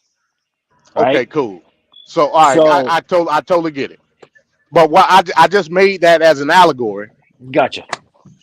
Basically saying that, you know, if we're gonna put in a position of a most high figure, yep, America would be that figure towards us, because I didn't immigrate here or anything of the sort. Yep. From the onset of the founding of this country, mm-hmm. I was a day one citizen based on the characteristics of what a day one citizen is. Mm-hmm. The 13th, 14th, 15th Amendment solidified that citizenship. Yep. So if I'm looking at it from the premise of the benefits that these people, when I say these people, I'm talking about the people that colonized this country and was afforded certain assets through the federal government, I too are deemed amicable in terms of getting that allocation. So what I'm saying is it never was given to us, and it's written down on pieces of paper saying that we were supposed to get it, and we didn't get it.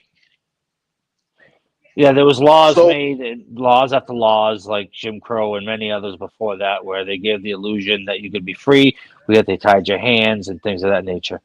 That really didn't help the black community in that sense. I'm familiar with that. I guess I'm just going based upon you yourself. I understand what happened before. Horrific. Those people, that should have never happened to them, period. That's just evil, wicked, whatever terrible word you want to put on it, that's what it is.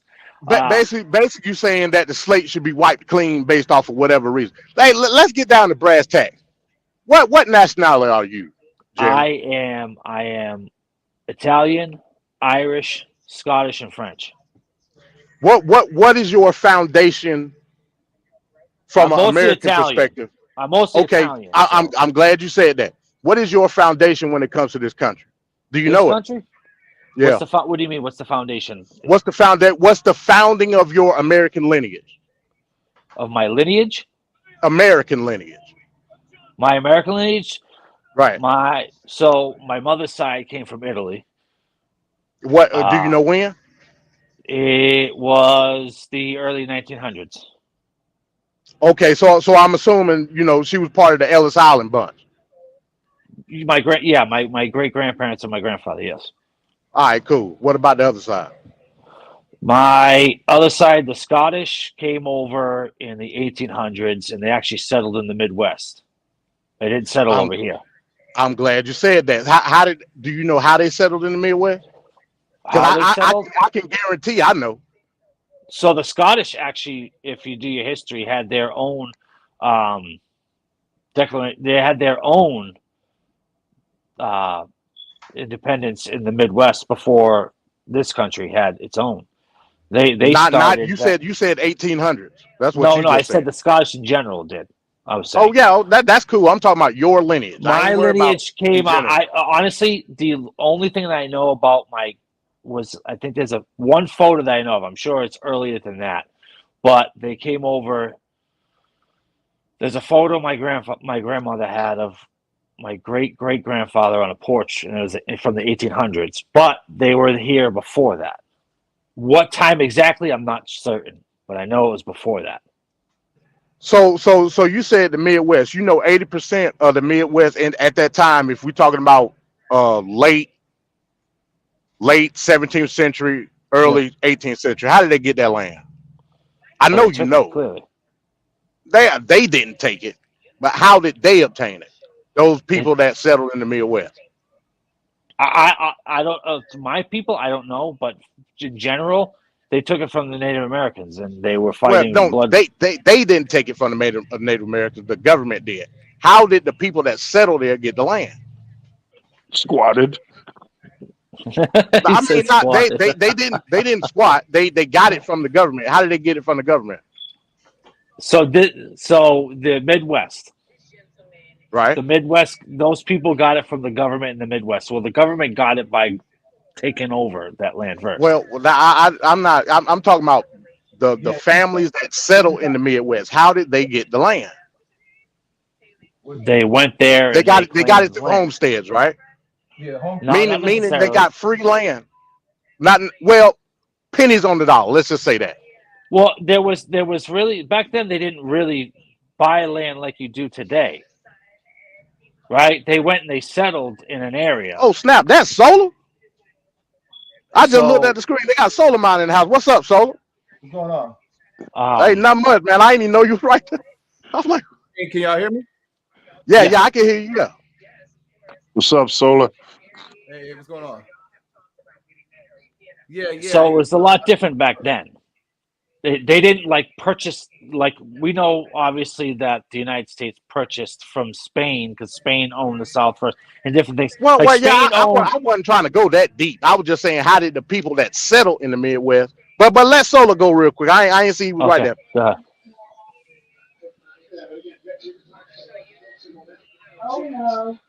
I can't hear nothing now. Solar, you there?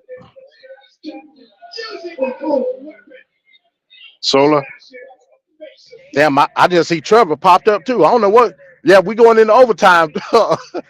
Back at we in overtime. I done ruffled some feathers. I think I don't know, not ruffled, but you No, know, I just sparked some interest. I just wanted to come up to make sure that was Solar. I ain't seen Solar in like 8 months. I wanted to make sure that really was him and not somebody trying to infiltrate my channel. So Solar, let yourself know. I just looked at the screen. I want to make sure that's really you. Yeah, it's Solar. I don't trust that. I ain't nobody seen Solar in 8 months. Yeah, we heard his voice. Oh, okay. Yeah, I got to protect this channel. Somebody got to do it. I got to protect this channel. All right, Solar. Yeah, I hear. I hear we can hear you now. I just had to make sure that really was you. Cause, can't have nobody mess this up. Oh God, there go Wayne. All right, I'm gone again. All right, what's going on, Go ahead, Solar. No, I'll let y'all finish and then I'll add my 2 cents because I think you were going somewhere with the Homestead Act. Oh yeah, Solar know what I was doing. He know what I was doing. So basically, he just hit it right on the head. And I'm gonna let Solar go, then I'm done. So again, your family immigrated here, and especially if you got family that immigrated to the Midwest, we know emphatically that they were given land to facilitate certain appropriations on said land, and they profited from it. We know that it's an historical fact. So the question that you asked me, I can 100% turn around and say, whether you got the land or not, or that's beside the point. But what I'm saying is, in your lineage, there was generational wealth being handed down, whether it was a stopgap or not. That ain't really the point. What I'm telling you is emphatically that I didn't get no generation wealth. That's why I said stopgap. That's why I said that. Maybe somewhere along the line, somebody jacked off whatever, and that killed that. And my family's been so my family on my dad's side and even my mother's side have never been any wealthy at all. Well, that's cool. That's cool. But what I'm saying is, at some point in time, there was generational assets being handed down. At some point in time, they may have stopped at some point. I'm not saying that's individualism at the end of the day. What I'm saying is the benefits through your American origin was there. Mines were not. So therefore, there is no stopgap when it comes to my lineage because it never was a starting point. I'm still afforded through legislation, hell, through sheer fact of me being originally founded in America, as far as my lineage in terms of me being day one citizen. That starting point is not a expiration date on that. Well, we all have the same. When you're born here, we all have the same. We all have the same. We all have the same rights when you're born here. Well, I get that, but hell, some people say that's debatable too. You know what I'm saying? I ain't gonna get Well, into that. you know what I mean. Like, Yeah, let's be I real. get what you're I'm saying. gonna be straight Look, up. I'm gonna be straight up with you. My thing is, man, to get what little I have, I busted my hump. Wasn't giving it nothing. I don't question that. I don't question that. But that don't take away from your founding in this country. Your founding is based on getting something for free, essentially. Well, not really, not really, because my like I said, on my mother's side, they didn't come here and get. If you know your history on how the Italians were treated, you know the deal. Well, You you couldn't still even got get. to. You couldn't even. No, you couldn't even get an apartment. You couldn't do nothing. They flat out said, they said, "Oh, you're Italian. We don't rent to you." They did that. Moreover, that happened. Why do you think Little Italy started? They had to start their own because nobody would help them. So they weren't given anything. The Italians were treated horrifically when they first came over here. And they first came over here in the early 1900s. You can do your research on that. They were hated with a The fact passion. remains that your lineage, whether it be on one side or another, was founded. You said it yourself in Middle America in the 1800s. I know the history behind that, but I'm done because I know we finna get ready to close out. Go ahead, Solo. Yeah, I was just gonna say, in terms of the reparations argument, and what was, the interaction that y'all two was having, and the position that was made by the brother Jeremy. I guess it was pertaining to what happened during, chattel slavery.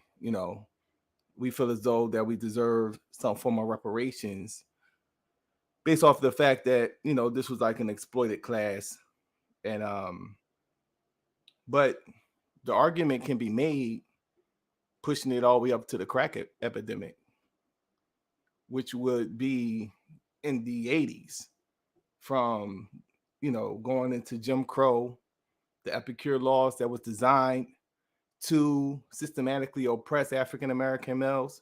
I mean, African Americans in general.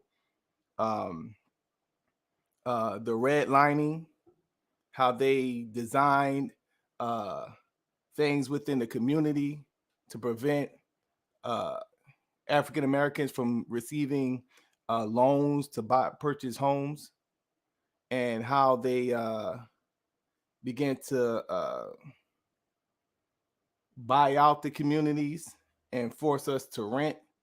You're talking about like a systemic thing going all the way up into the crack era, where you begin to see now, after information was released, and Gary Webb released information showing how there was CIA involvement in bringing drugs into the Black community, that this was like an ongoing thing. Now, in terms of like when you're making it a comparison to other ethnic groups of people, it's some good books to read. It's how the Irish became white, how the Italians became white.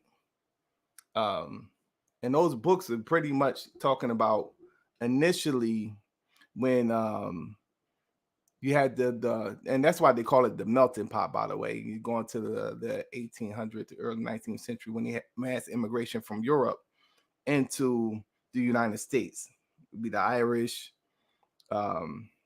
Polish, Italian, etc.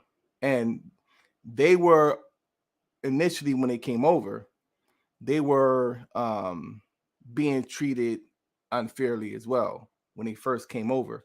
But as they begin to amalgamate within society, they just took on the mantle of being white. So with that comes white privilege. We can't overlook the fact that you had things done systemically to a group of people just because of the color of their skin. So that's something that kind of transcended. There's no way that we could really amalgamate based off of, we can't call ourselves white. So every group of people eventually found their niche within society.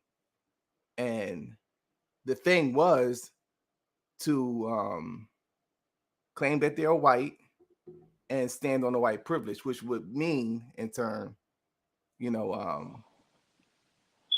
help disenfranchise Black people. So whether it's like the Irish or the Italian or the Polish or the Englishmen, what they agreed on was the disenfranchisement and the oppression of Black people. So do we deserve reparations? Of course we deserve reparations. That should go without saying. Well, to touch on your point, that's when anybody ever says that Italians are white, I correct them. They're not white. They're from the Mediterranean. They're anything but white. They're not white. Well, when you look at the census, they're classified. Now, I don't care what the census is. I go with wisdom and understanding and truth. They're not white. That's the point, though. When we're having a conversation. Yeah. Well, I don't speak like the census. White period is a social construct. So there is nobody that's really white. Exactly. We're talking about base or Black. We're talking about based off of what they create because, okay, technically they're from the Mediterranean, but we're not talking about like far as your makeup, because nobody's white. We're talking about a classification that gives that person certain privileges. So when they classify themselves white, when they fill out an application, when they do all those things and classify themselves as white, that opens the door for white privilege. All right. Well, I would love some of that white privilege myself. Well, I know that the Italians and the Irish, especially when you're looking at the civil rights movement, and when you're seeing I'm talking about me personally. I'm not talking about everybody. I would love to see me some white privilege because let me tell you, I didn't get none of that. Yeah. You got to get hip to the game then, I guess. I can't tell you how to get your white privilege. This is what I'm saying. So when people like me who have gotten none of that privilege that everybody's talking, like I said, I wish I had some of that. I didn't get none of that. I got given, you either work your butt off or you don't got nothing. That's what I got given. I believe we all have the same 24 hours in a day. It's what we do with that 24 hours too. So the difference is that everybody have the same 24 hours. Yeah. But are they getting credit for the work that they're putting in and what they're it's a lot deeper issue because we don't really know all of the history to really totally understand what the argument is. Like this is so my question is this is my question. It's not that the people back then for the 300 years deserved better. That's not what I'm saying. I'm saying that each and every individual person deserves free money just because. What have you personally faced that you yourself that's faced that other people have not faced, such as like the slavery where they were like kept in, awful, they raped the women and things like that. Like, what have you as a person experienced? Because we have to remember, if that's the case, then the whole world owes reparations. Because slavery is, you go back to Egypt, that was way worse than the United States. You go back to even when the English enslaved the Scottish, that was way worse than here. Well, the English got to talk to the Scottish about reparations. But what I'm saying, though, I don't believe even those people deserve it. This is what I'm saying. I'm even across the board because those people did not experience what the people in the past did. Hey, Jeremy, that's what I'm saying. Hey, Jeremy. So you can't have a group of people go through something that's going to undercut their quality of life and ability to provide a certain lifestyle to their family members, and then when they're undermined through that system and eventually die, the path that the next generation would have had is never going to be nowhere near what they could possibly have been because of that downfall that they spent their life wasting. So you have to give reparations just to try to like somewhat correct it. You can't just do You an can't atrocious act. you can't correct an event that already happened in a sense. You can only make it by giving that group today a better opportunity. That No, means an no. You, opportunity such as I think when you look at the history of Black people today, in the '60s, further back, there's not a time of prosperity. There's been clearly ghettos, poverty, welfare, and that's been the constant for centuries. If there was a scenario where there was a great promising time and, everything was all good, then maybe you would have more of a point. But it looks like to me that group came out of slavery, then went to Reconstruction, which was kind of worse than slavery, then came out of that, and then they never fully got there. Now, there may be individuals that came out good, like a Oprah or Michael Jordan, but the vast majority is way behind. well, now When you're you look, talking like billionaire stats. That's like no, I ain't 1%. talking about that. I just that's what said Oprah those. I is. just said those names because they have a good scenario, but they are far few and in between. The majority of blacks within this country is in a constant downward spiral since slavery. They've never been able to quote unquote bootstrap it because there were more than just slavery working against them. Racism, Jim Crow, the redlining. There was constant things. The civil rights Yeah, movement. and that's the point that I'm making as far as with. So you can't just say that you did this and then all this bad stuff happened and like you don't do absolutely nothing to correct some of it. That is it good? Just because something doesn't immediately put it all on the same wavelength doesn't mean it's irrelevant. You have to do something. You have to do something. So the people of what I'm getting at is the people of this generation, the regular average day Joes. I'm not talking about the politicians, as we all know where we all stand with that. I'm talking the general public. They owe reparations because of what happened in the past. And what is continued to this day. It's like okay, if you look at today, fun fact on today. Okay, go ahead. Like what you just said, like, oh yeah, I gotta work every day, and now only thing that they can do is just give us a fair chance at this point. That fair chance to this day, we never have gotten a fair chance, even after slavery. After slavery, like what the brother was saying, Venkat, there was Reconstruction. They sent scallywags, the slang that they termed scallywags, to undermine the black community and then exploit them. From then, they pulled the troops from the South, and this is where you get the rise of the Ku Klux Klan and these terrorist organizations. So now you're being terrorized. So that terrorism alone would warrant another form of reparations, because now this is being done systematically by the government. So you go from reparations to the black codes. And anybody study the black codes, there was another form of disenfranchisement to prevent us from voting and benefiting from the system.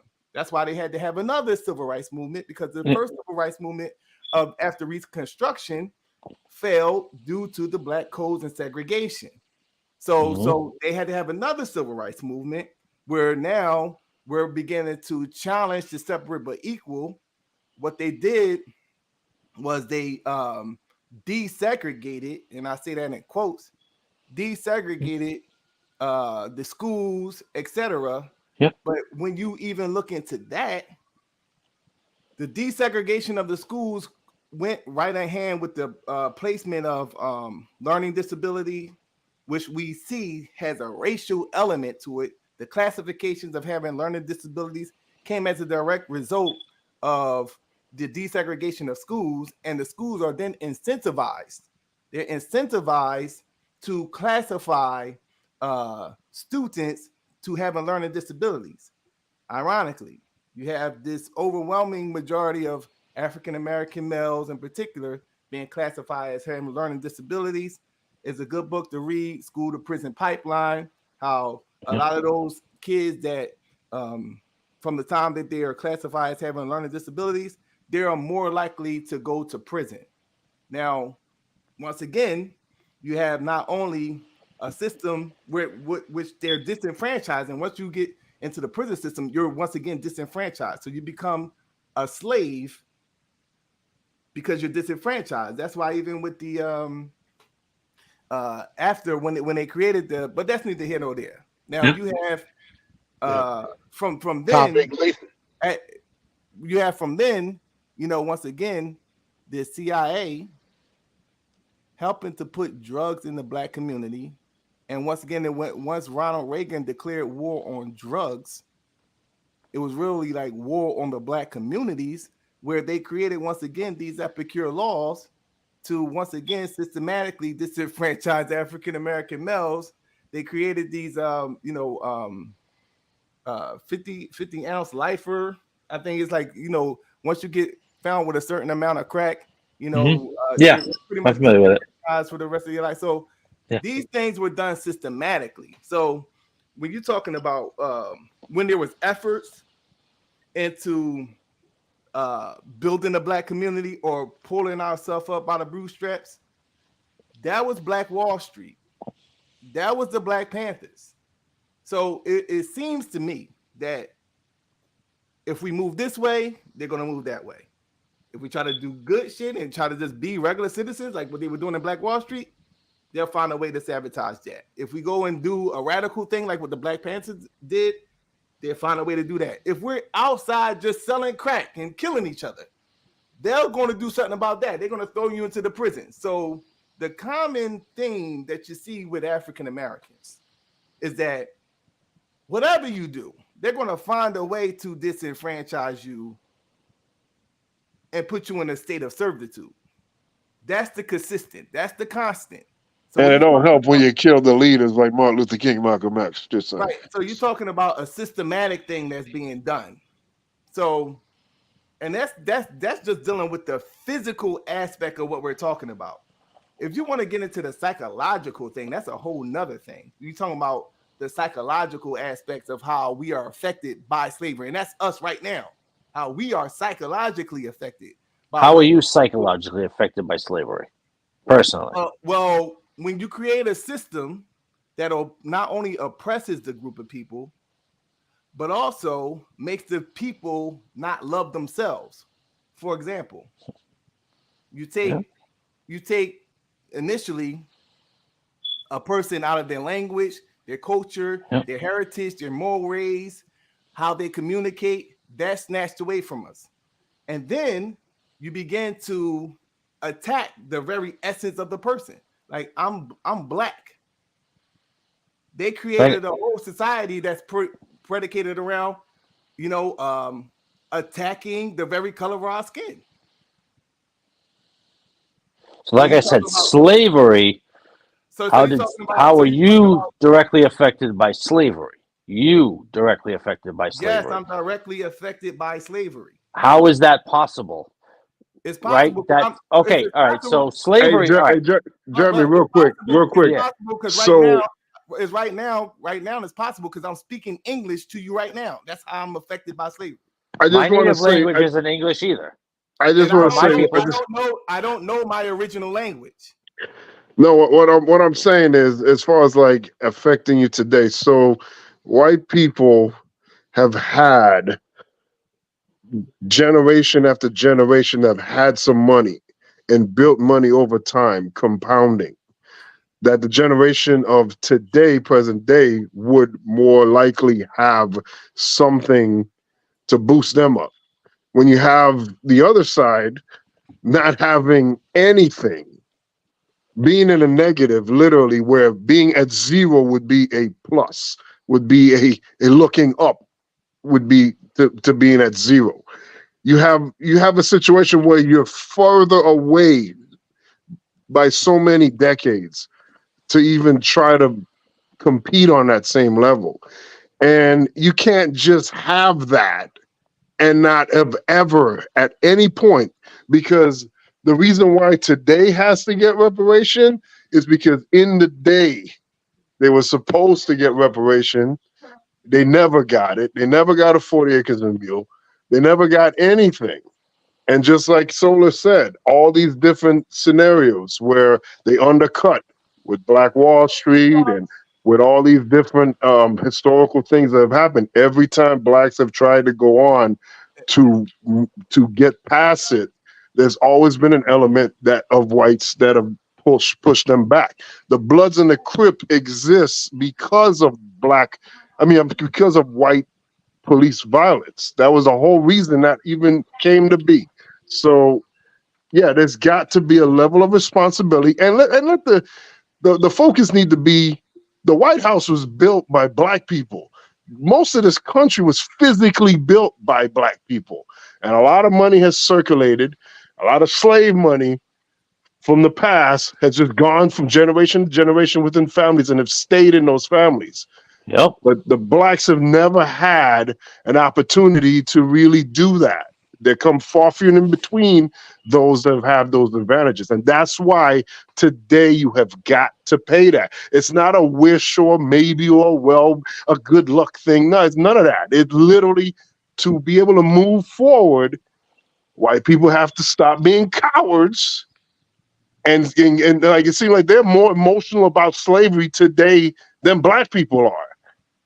Look at Ron DeSantis. He can't even have a conversation, let alone go through the event of slavery. So yeah, they need to wipe their ass, change their diapers. Well, and deal DeSantis with ain't even white, number one. So let's just get that on there. The what? Secondly, do you know what the poorest place in the whole country is? Yeah, it's going to be white areas. It's going to be like Mississippi, Kentucky. It's going to be all those. West Virginia, all white. It's going to be all. It's going to be all the Republican areas. All white, the poorest. Yeah. It's not, but it's not based off of that. But hey, I'm about to get off because I got to go to bed. But I'm just saying the areas that are poor are affected. White people are affected. Now, did white people of those areas go through slavery? Well, if you go into your history on the mining work, they used to make it so they had a currency that you could only pay the miner owner. You could only pay the miner owner, and you had to live in the house that he gave you, and you had to work 16 hours a day to mine those mines, and you couldn't get out for many years. And those were all white people. So they did it to white people. You don't hear but how I'm trying to figure out what does that have to do with slavery? Hold on a second. So like, what like, I'm saying is they were enslaved in itself. They were enslaved the same way by force into. Hold on. Let me finish. The same way though. But they were forced into working the mines. You could only buy with the money that they gave you. You could only buy your food, your clothes, your everything with the money that they gave you. So they kept getting free labor off of you. You're talking about voluntary. That's free labor. That's those people settled there. Like I didn't settle in America. No, but what I'm Jeremy, you're saying the money that they gave them. But what money were the slaves getting? It's the same concept is what I'm trying to tell you. No, it's not the same. It's not the same. Because if you stop for a second, right? If you stop and think about this, right? So you work their mines for 16 hours a day, right? They paid you in only a currency that they accepted. You had to then buy your groceries, your everything that you needed for everyday life from them. So you just worked for free because you kept giving all of it back. Yeah, but it's nothing. It's still not the same because what the slaves were getting, they chose to do it. My people didn't choose nothing. Okay, what I'm telling you though, they had no money. They worked for free essentially. They chose to do it, Jeremy. No, these were people. They chose to do it, Jeremy. They chose to do it. They settled in that region. If you go into do your research on it, I want you to look at the Appalachian. I already know. I know the research. Yep. I know about the Appalachian Gold Rush. I know about the Appalachian coal mine. It's not even. It's still going today. Today. There are no mines today. Yes, there are.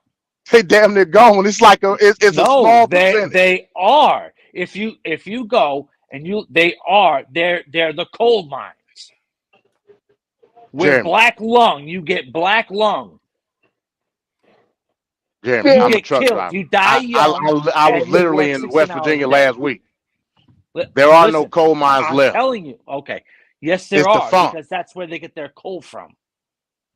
Do you know the percentage of the coal mines that's in operation today? They get the coal from West Virginia. You want to know how I know? Is because I've seen actual footage of it. Yeah, I have There's too. It's on YouTube. In there's West whole Virginia. cities and towns. You mentioned the poor state that West Virginia is in, right? Correct. The reason they're in such a poor state is because a lot of the coal mines are defunct. There is no more work.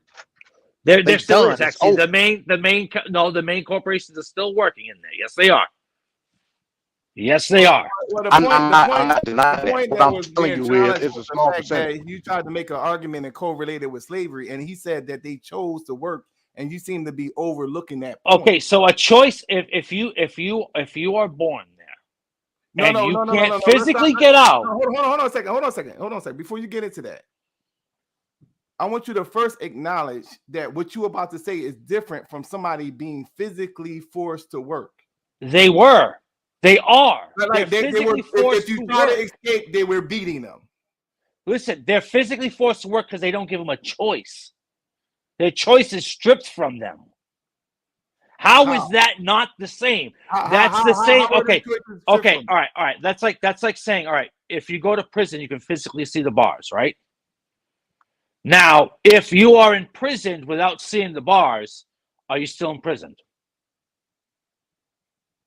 You're essentially saying Gaza because they don't have bars, but they're pretty much trapped. That's what you're saying. Yeah, he trying to do one fish, two fish, red fish, blue fish. I'm not doing It's that. but it's because it's the same. Not the They're same. forced If to it's do so far something. apart, it's not even close, man. How is being forced to do something that you don't want to do? If they didn't want to do it, did they have the choice?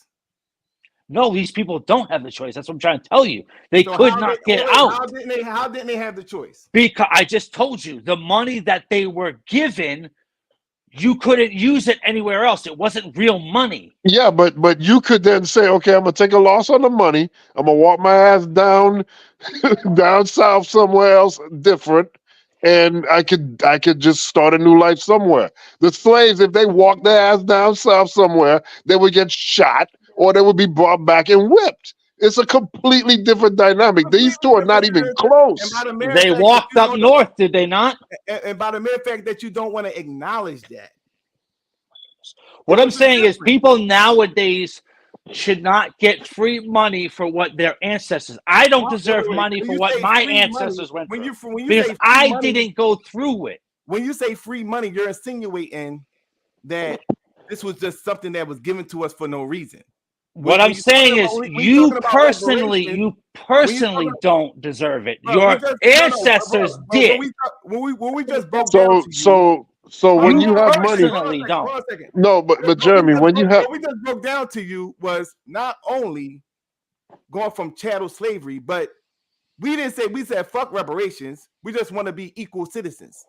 To this day, they do forms of systemic racism onto the black community and onto black people.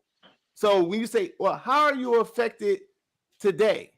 When you have generations of people being disenfranchised, and when you look at the inner city communities, you don't think that's connected?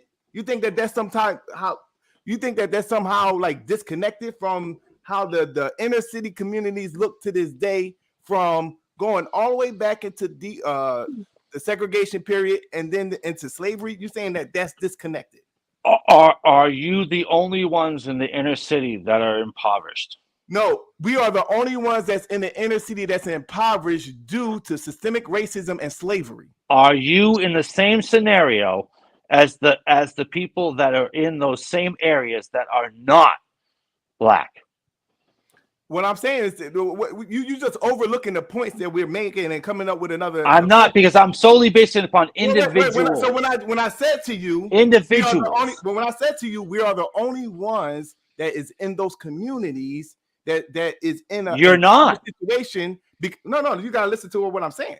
That's what I'm saying. You was looking for a response without even hearing what I'm saying. That's why you asked the next question, because I answered the question. I said we are the only ones that is in that condition due to systemic racism and slavery. Those people are simply because of slavery. Wait. They're there. That's what answers your question. We say, how are we affected by slavery? I just gave you an answer, and now you're bringing other people into the mix. We're not talking about Mexicans. We're not talking about Arabs. We're talking about black people. There's also white people in there too. But once again, we're talking about reparations for black people. What I'm saying is they're in the same predicament you are. No, they're not in the same predicament we are, because if they're in the same neighborhood as impoverished as those that are, how are they not in the same predicament? They're not in the same predicament because they don't. They have the same financial strength they don't as suffer you. for systemic racism due to the color of their skin, and they weren't disenfranchised because of the color of their skin, and they didn't have a group of their ancestors that was working for free for 300 years. They're looked at because of the area that they live in as no good pieces of trash. You're just overlooking these points, and then you're trying. I'm just bringing up another point that's still valid. No. What we were talking about, you're moving the goalpost by trying to bring another group into the I'm not, because the other groups have experienced it. We was talking about black people and why they deserve reparations. And this is where I'm trying to say that others as well have faced. But I gave you a scenario where it's totally different. One, their ancestors didn't work to build this country for 300 years. Their ancestors didn't have to suffer from systemic racism from the time they were free from chattel slavery up until today. So it's different. At the end of the day, you as an individual person, we're talking about you. How you're probably better off than I am financially, to be honest with you. That doesn't matter, bro. And I work my tail off. That doesn't matter. The point is, do they deserve reparations or not, bro? Listen, This is what your arguments was so far. This is what your arguments was so far. Okay, well, them over there being suffered too. Not that we deserve reparations, but they over there suffer too. And I'm working hard. I'm working. If you notice what I said the people everywhere who had ancestors. That I said everywhere. I didn't exclude. You want to exclude a certain people that say that they deserve it. You're saying one type of person deserves it when 300 years is nothing compared to all the rest of the people. And I say none of them today deserve it because they did not go through it. And that's why they also have risen up. They took their listen. No, hold on. Because at the end of the day, everybody has to hold themselves accountable because we all are facing the same enemy, the same problem. So, Jeremy, if you have a situation where you have a child, and you've been working all this time, and you get injured or hurt or killed in some way or fashion, your child never felt that pain. So now that child should not be entitled to get that money after you pass on.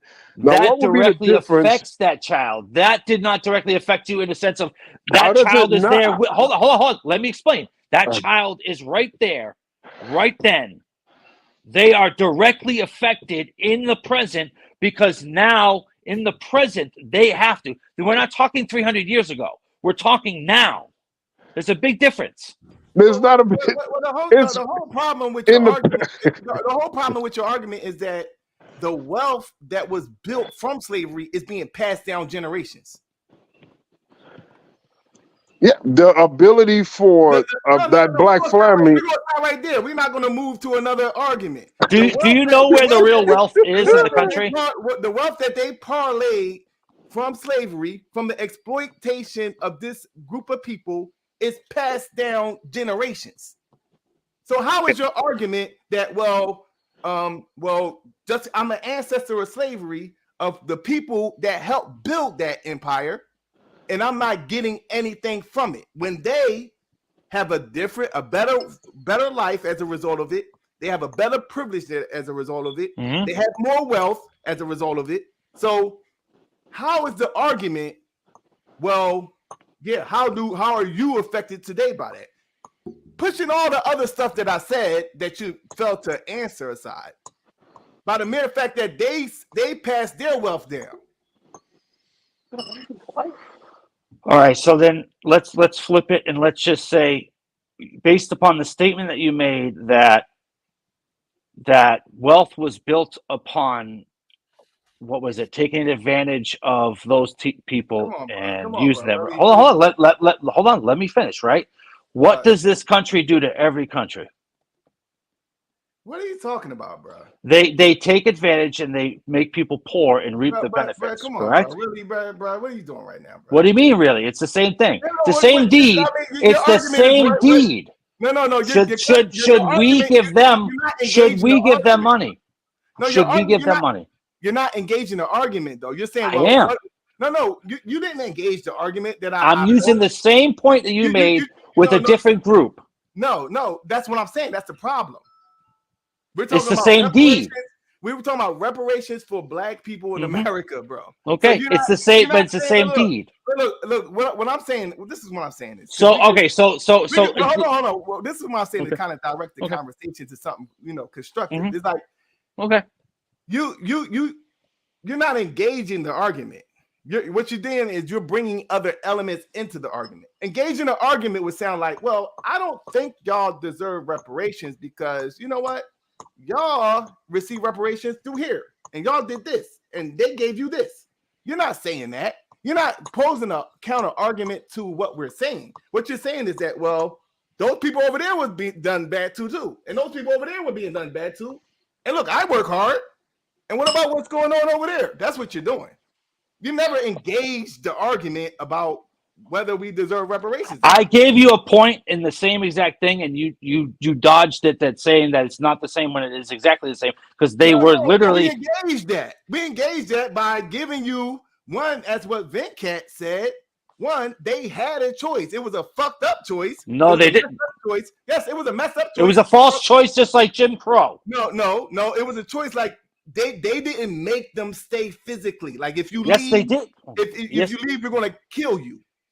Okay, Jim Crow was the same exact thing as that scenario. Well, they gave the illusion of freedom. We're talking about by slavery. Working. We're talking about slavery. I know. Okay, so you know what happened during slavery? You were working for free. You didn't get nothing. You didn't get no money. You got fed, and you had obviously the bare necessities, right? No. What they did was they fed it. You know where the delicacy chitlins come from? That's the intestines of a pig. Yeah, I know that. I know what that is. Okay, so you talking about fed? Even that is something. So every one of them got only that. You know that only one of them got all of that.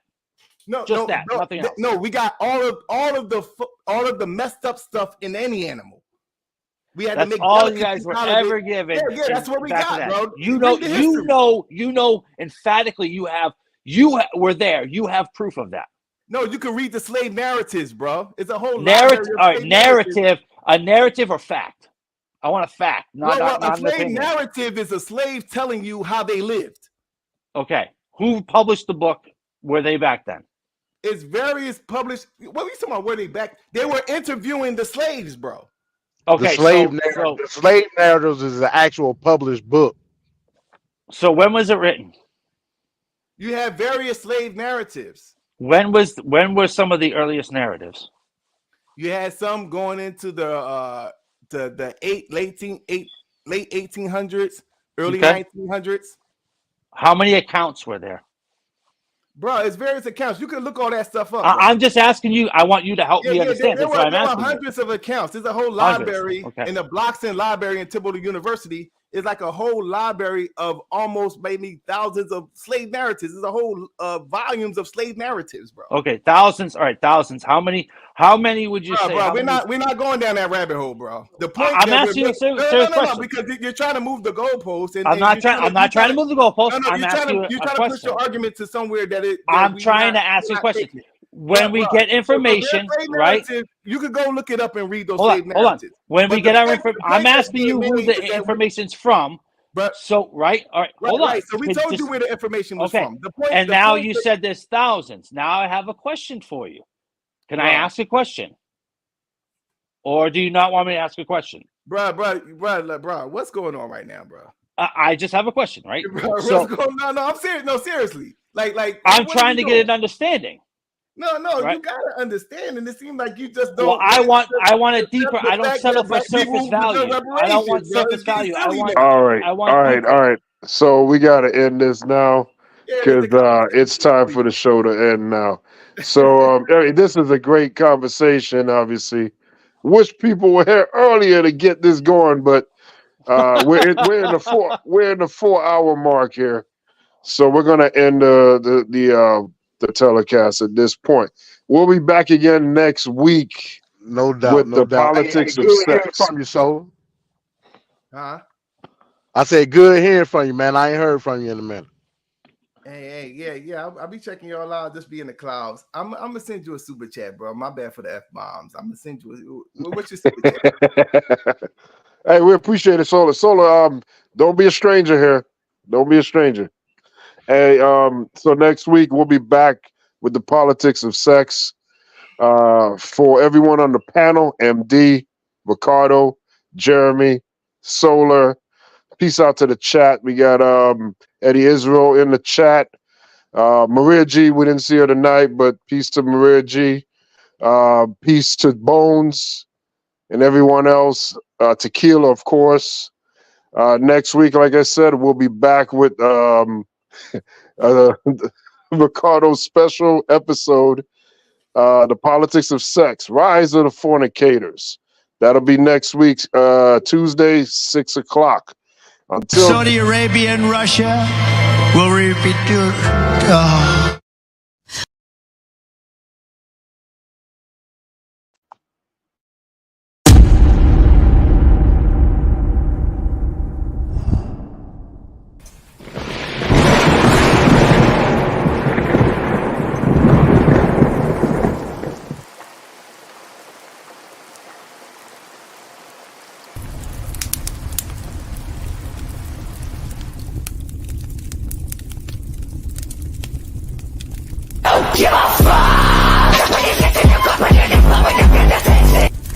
She just said a terrible thing.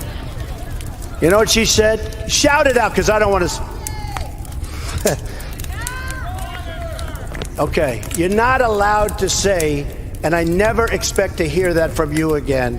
She said, I never expect to hear that from you again. She said he's. That's terrible. Terrible.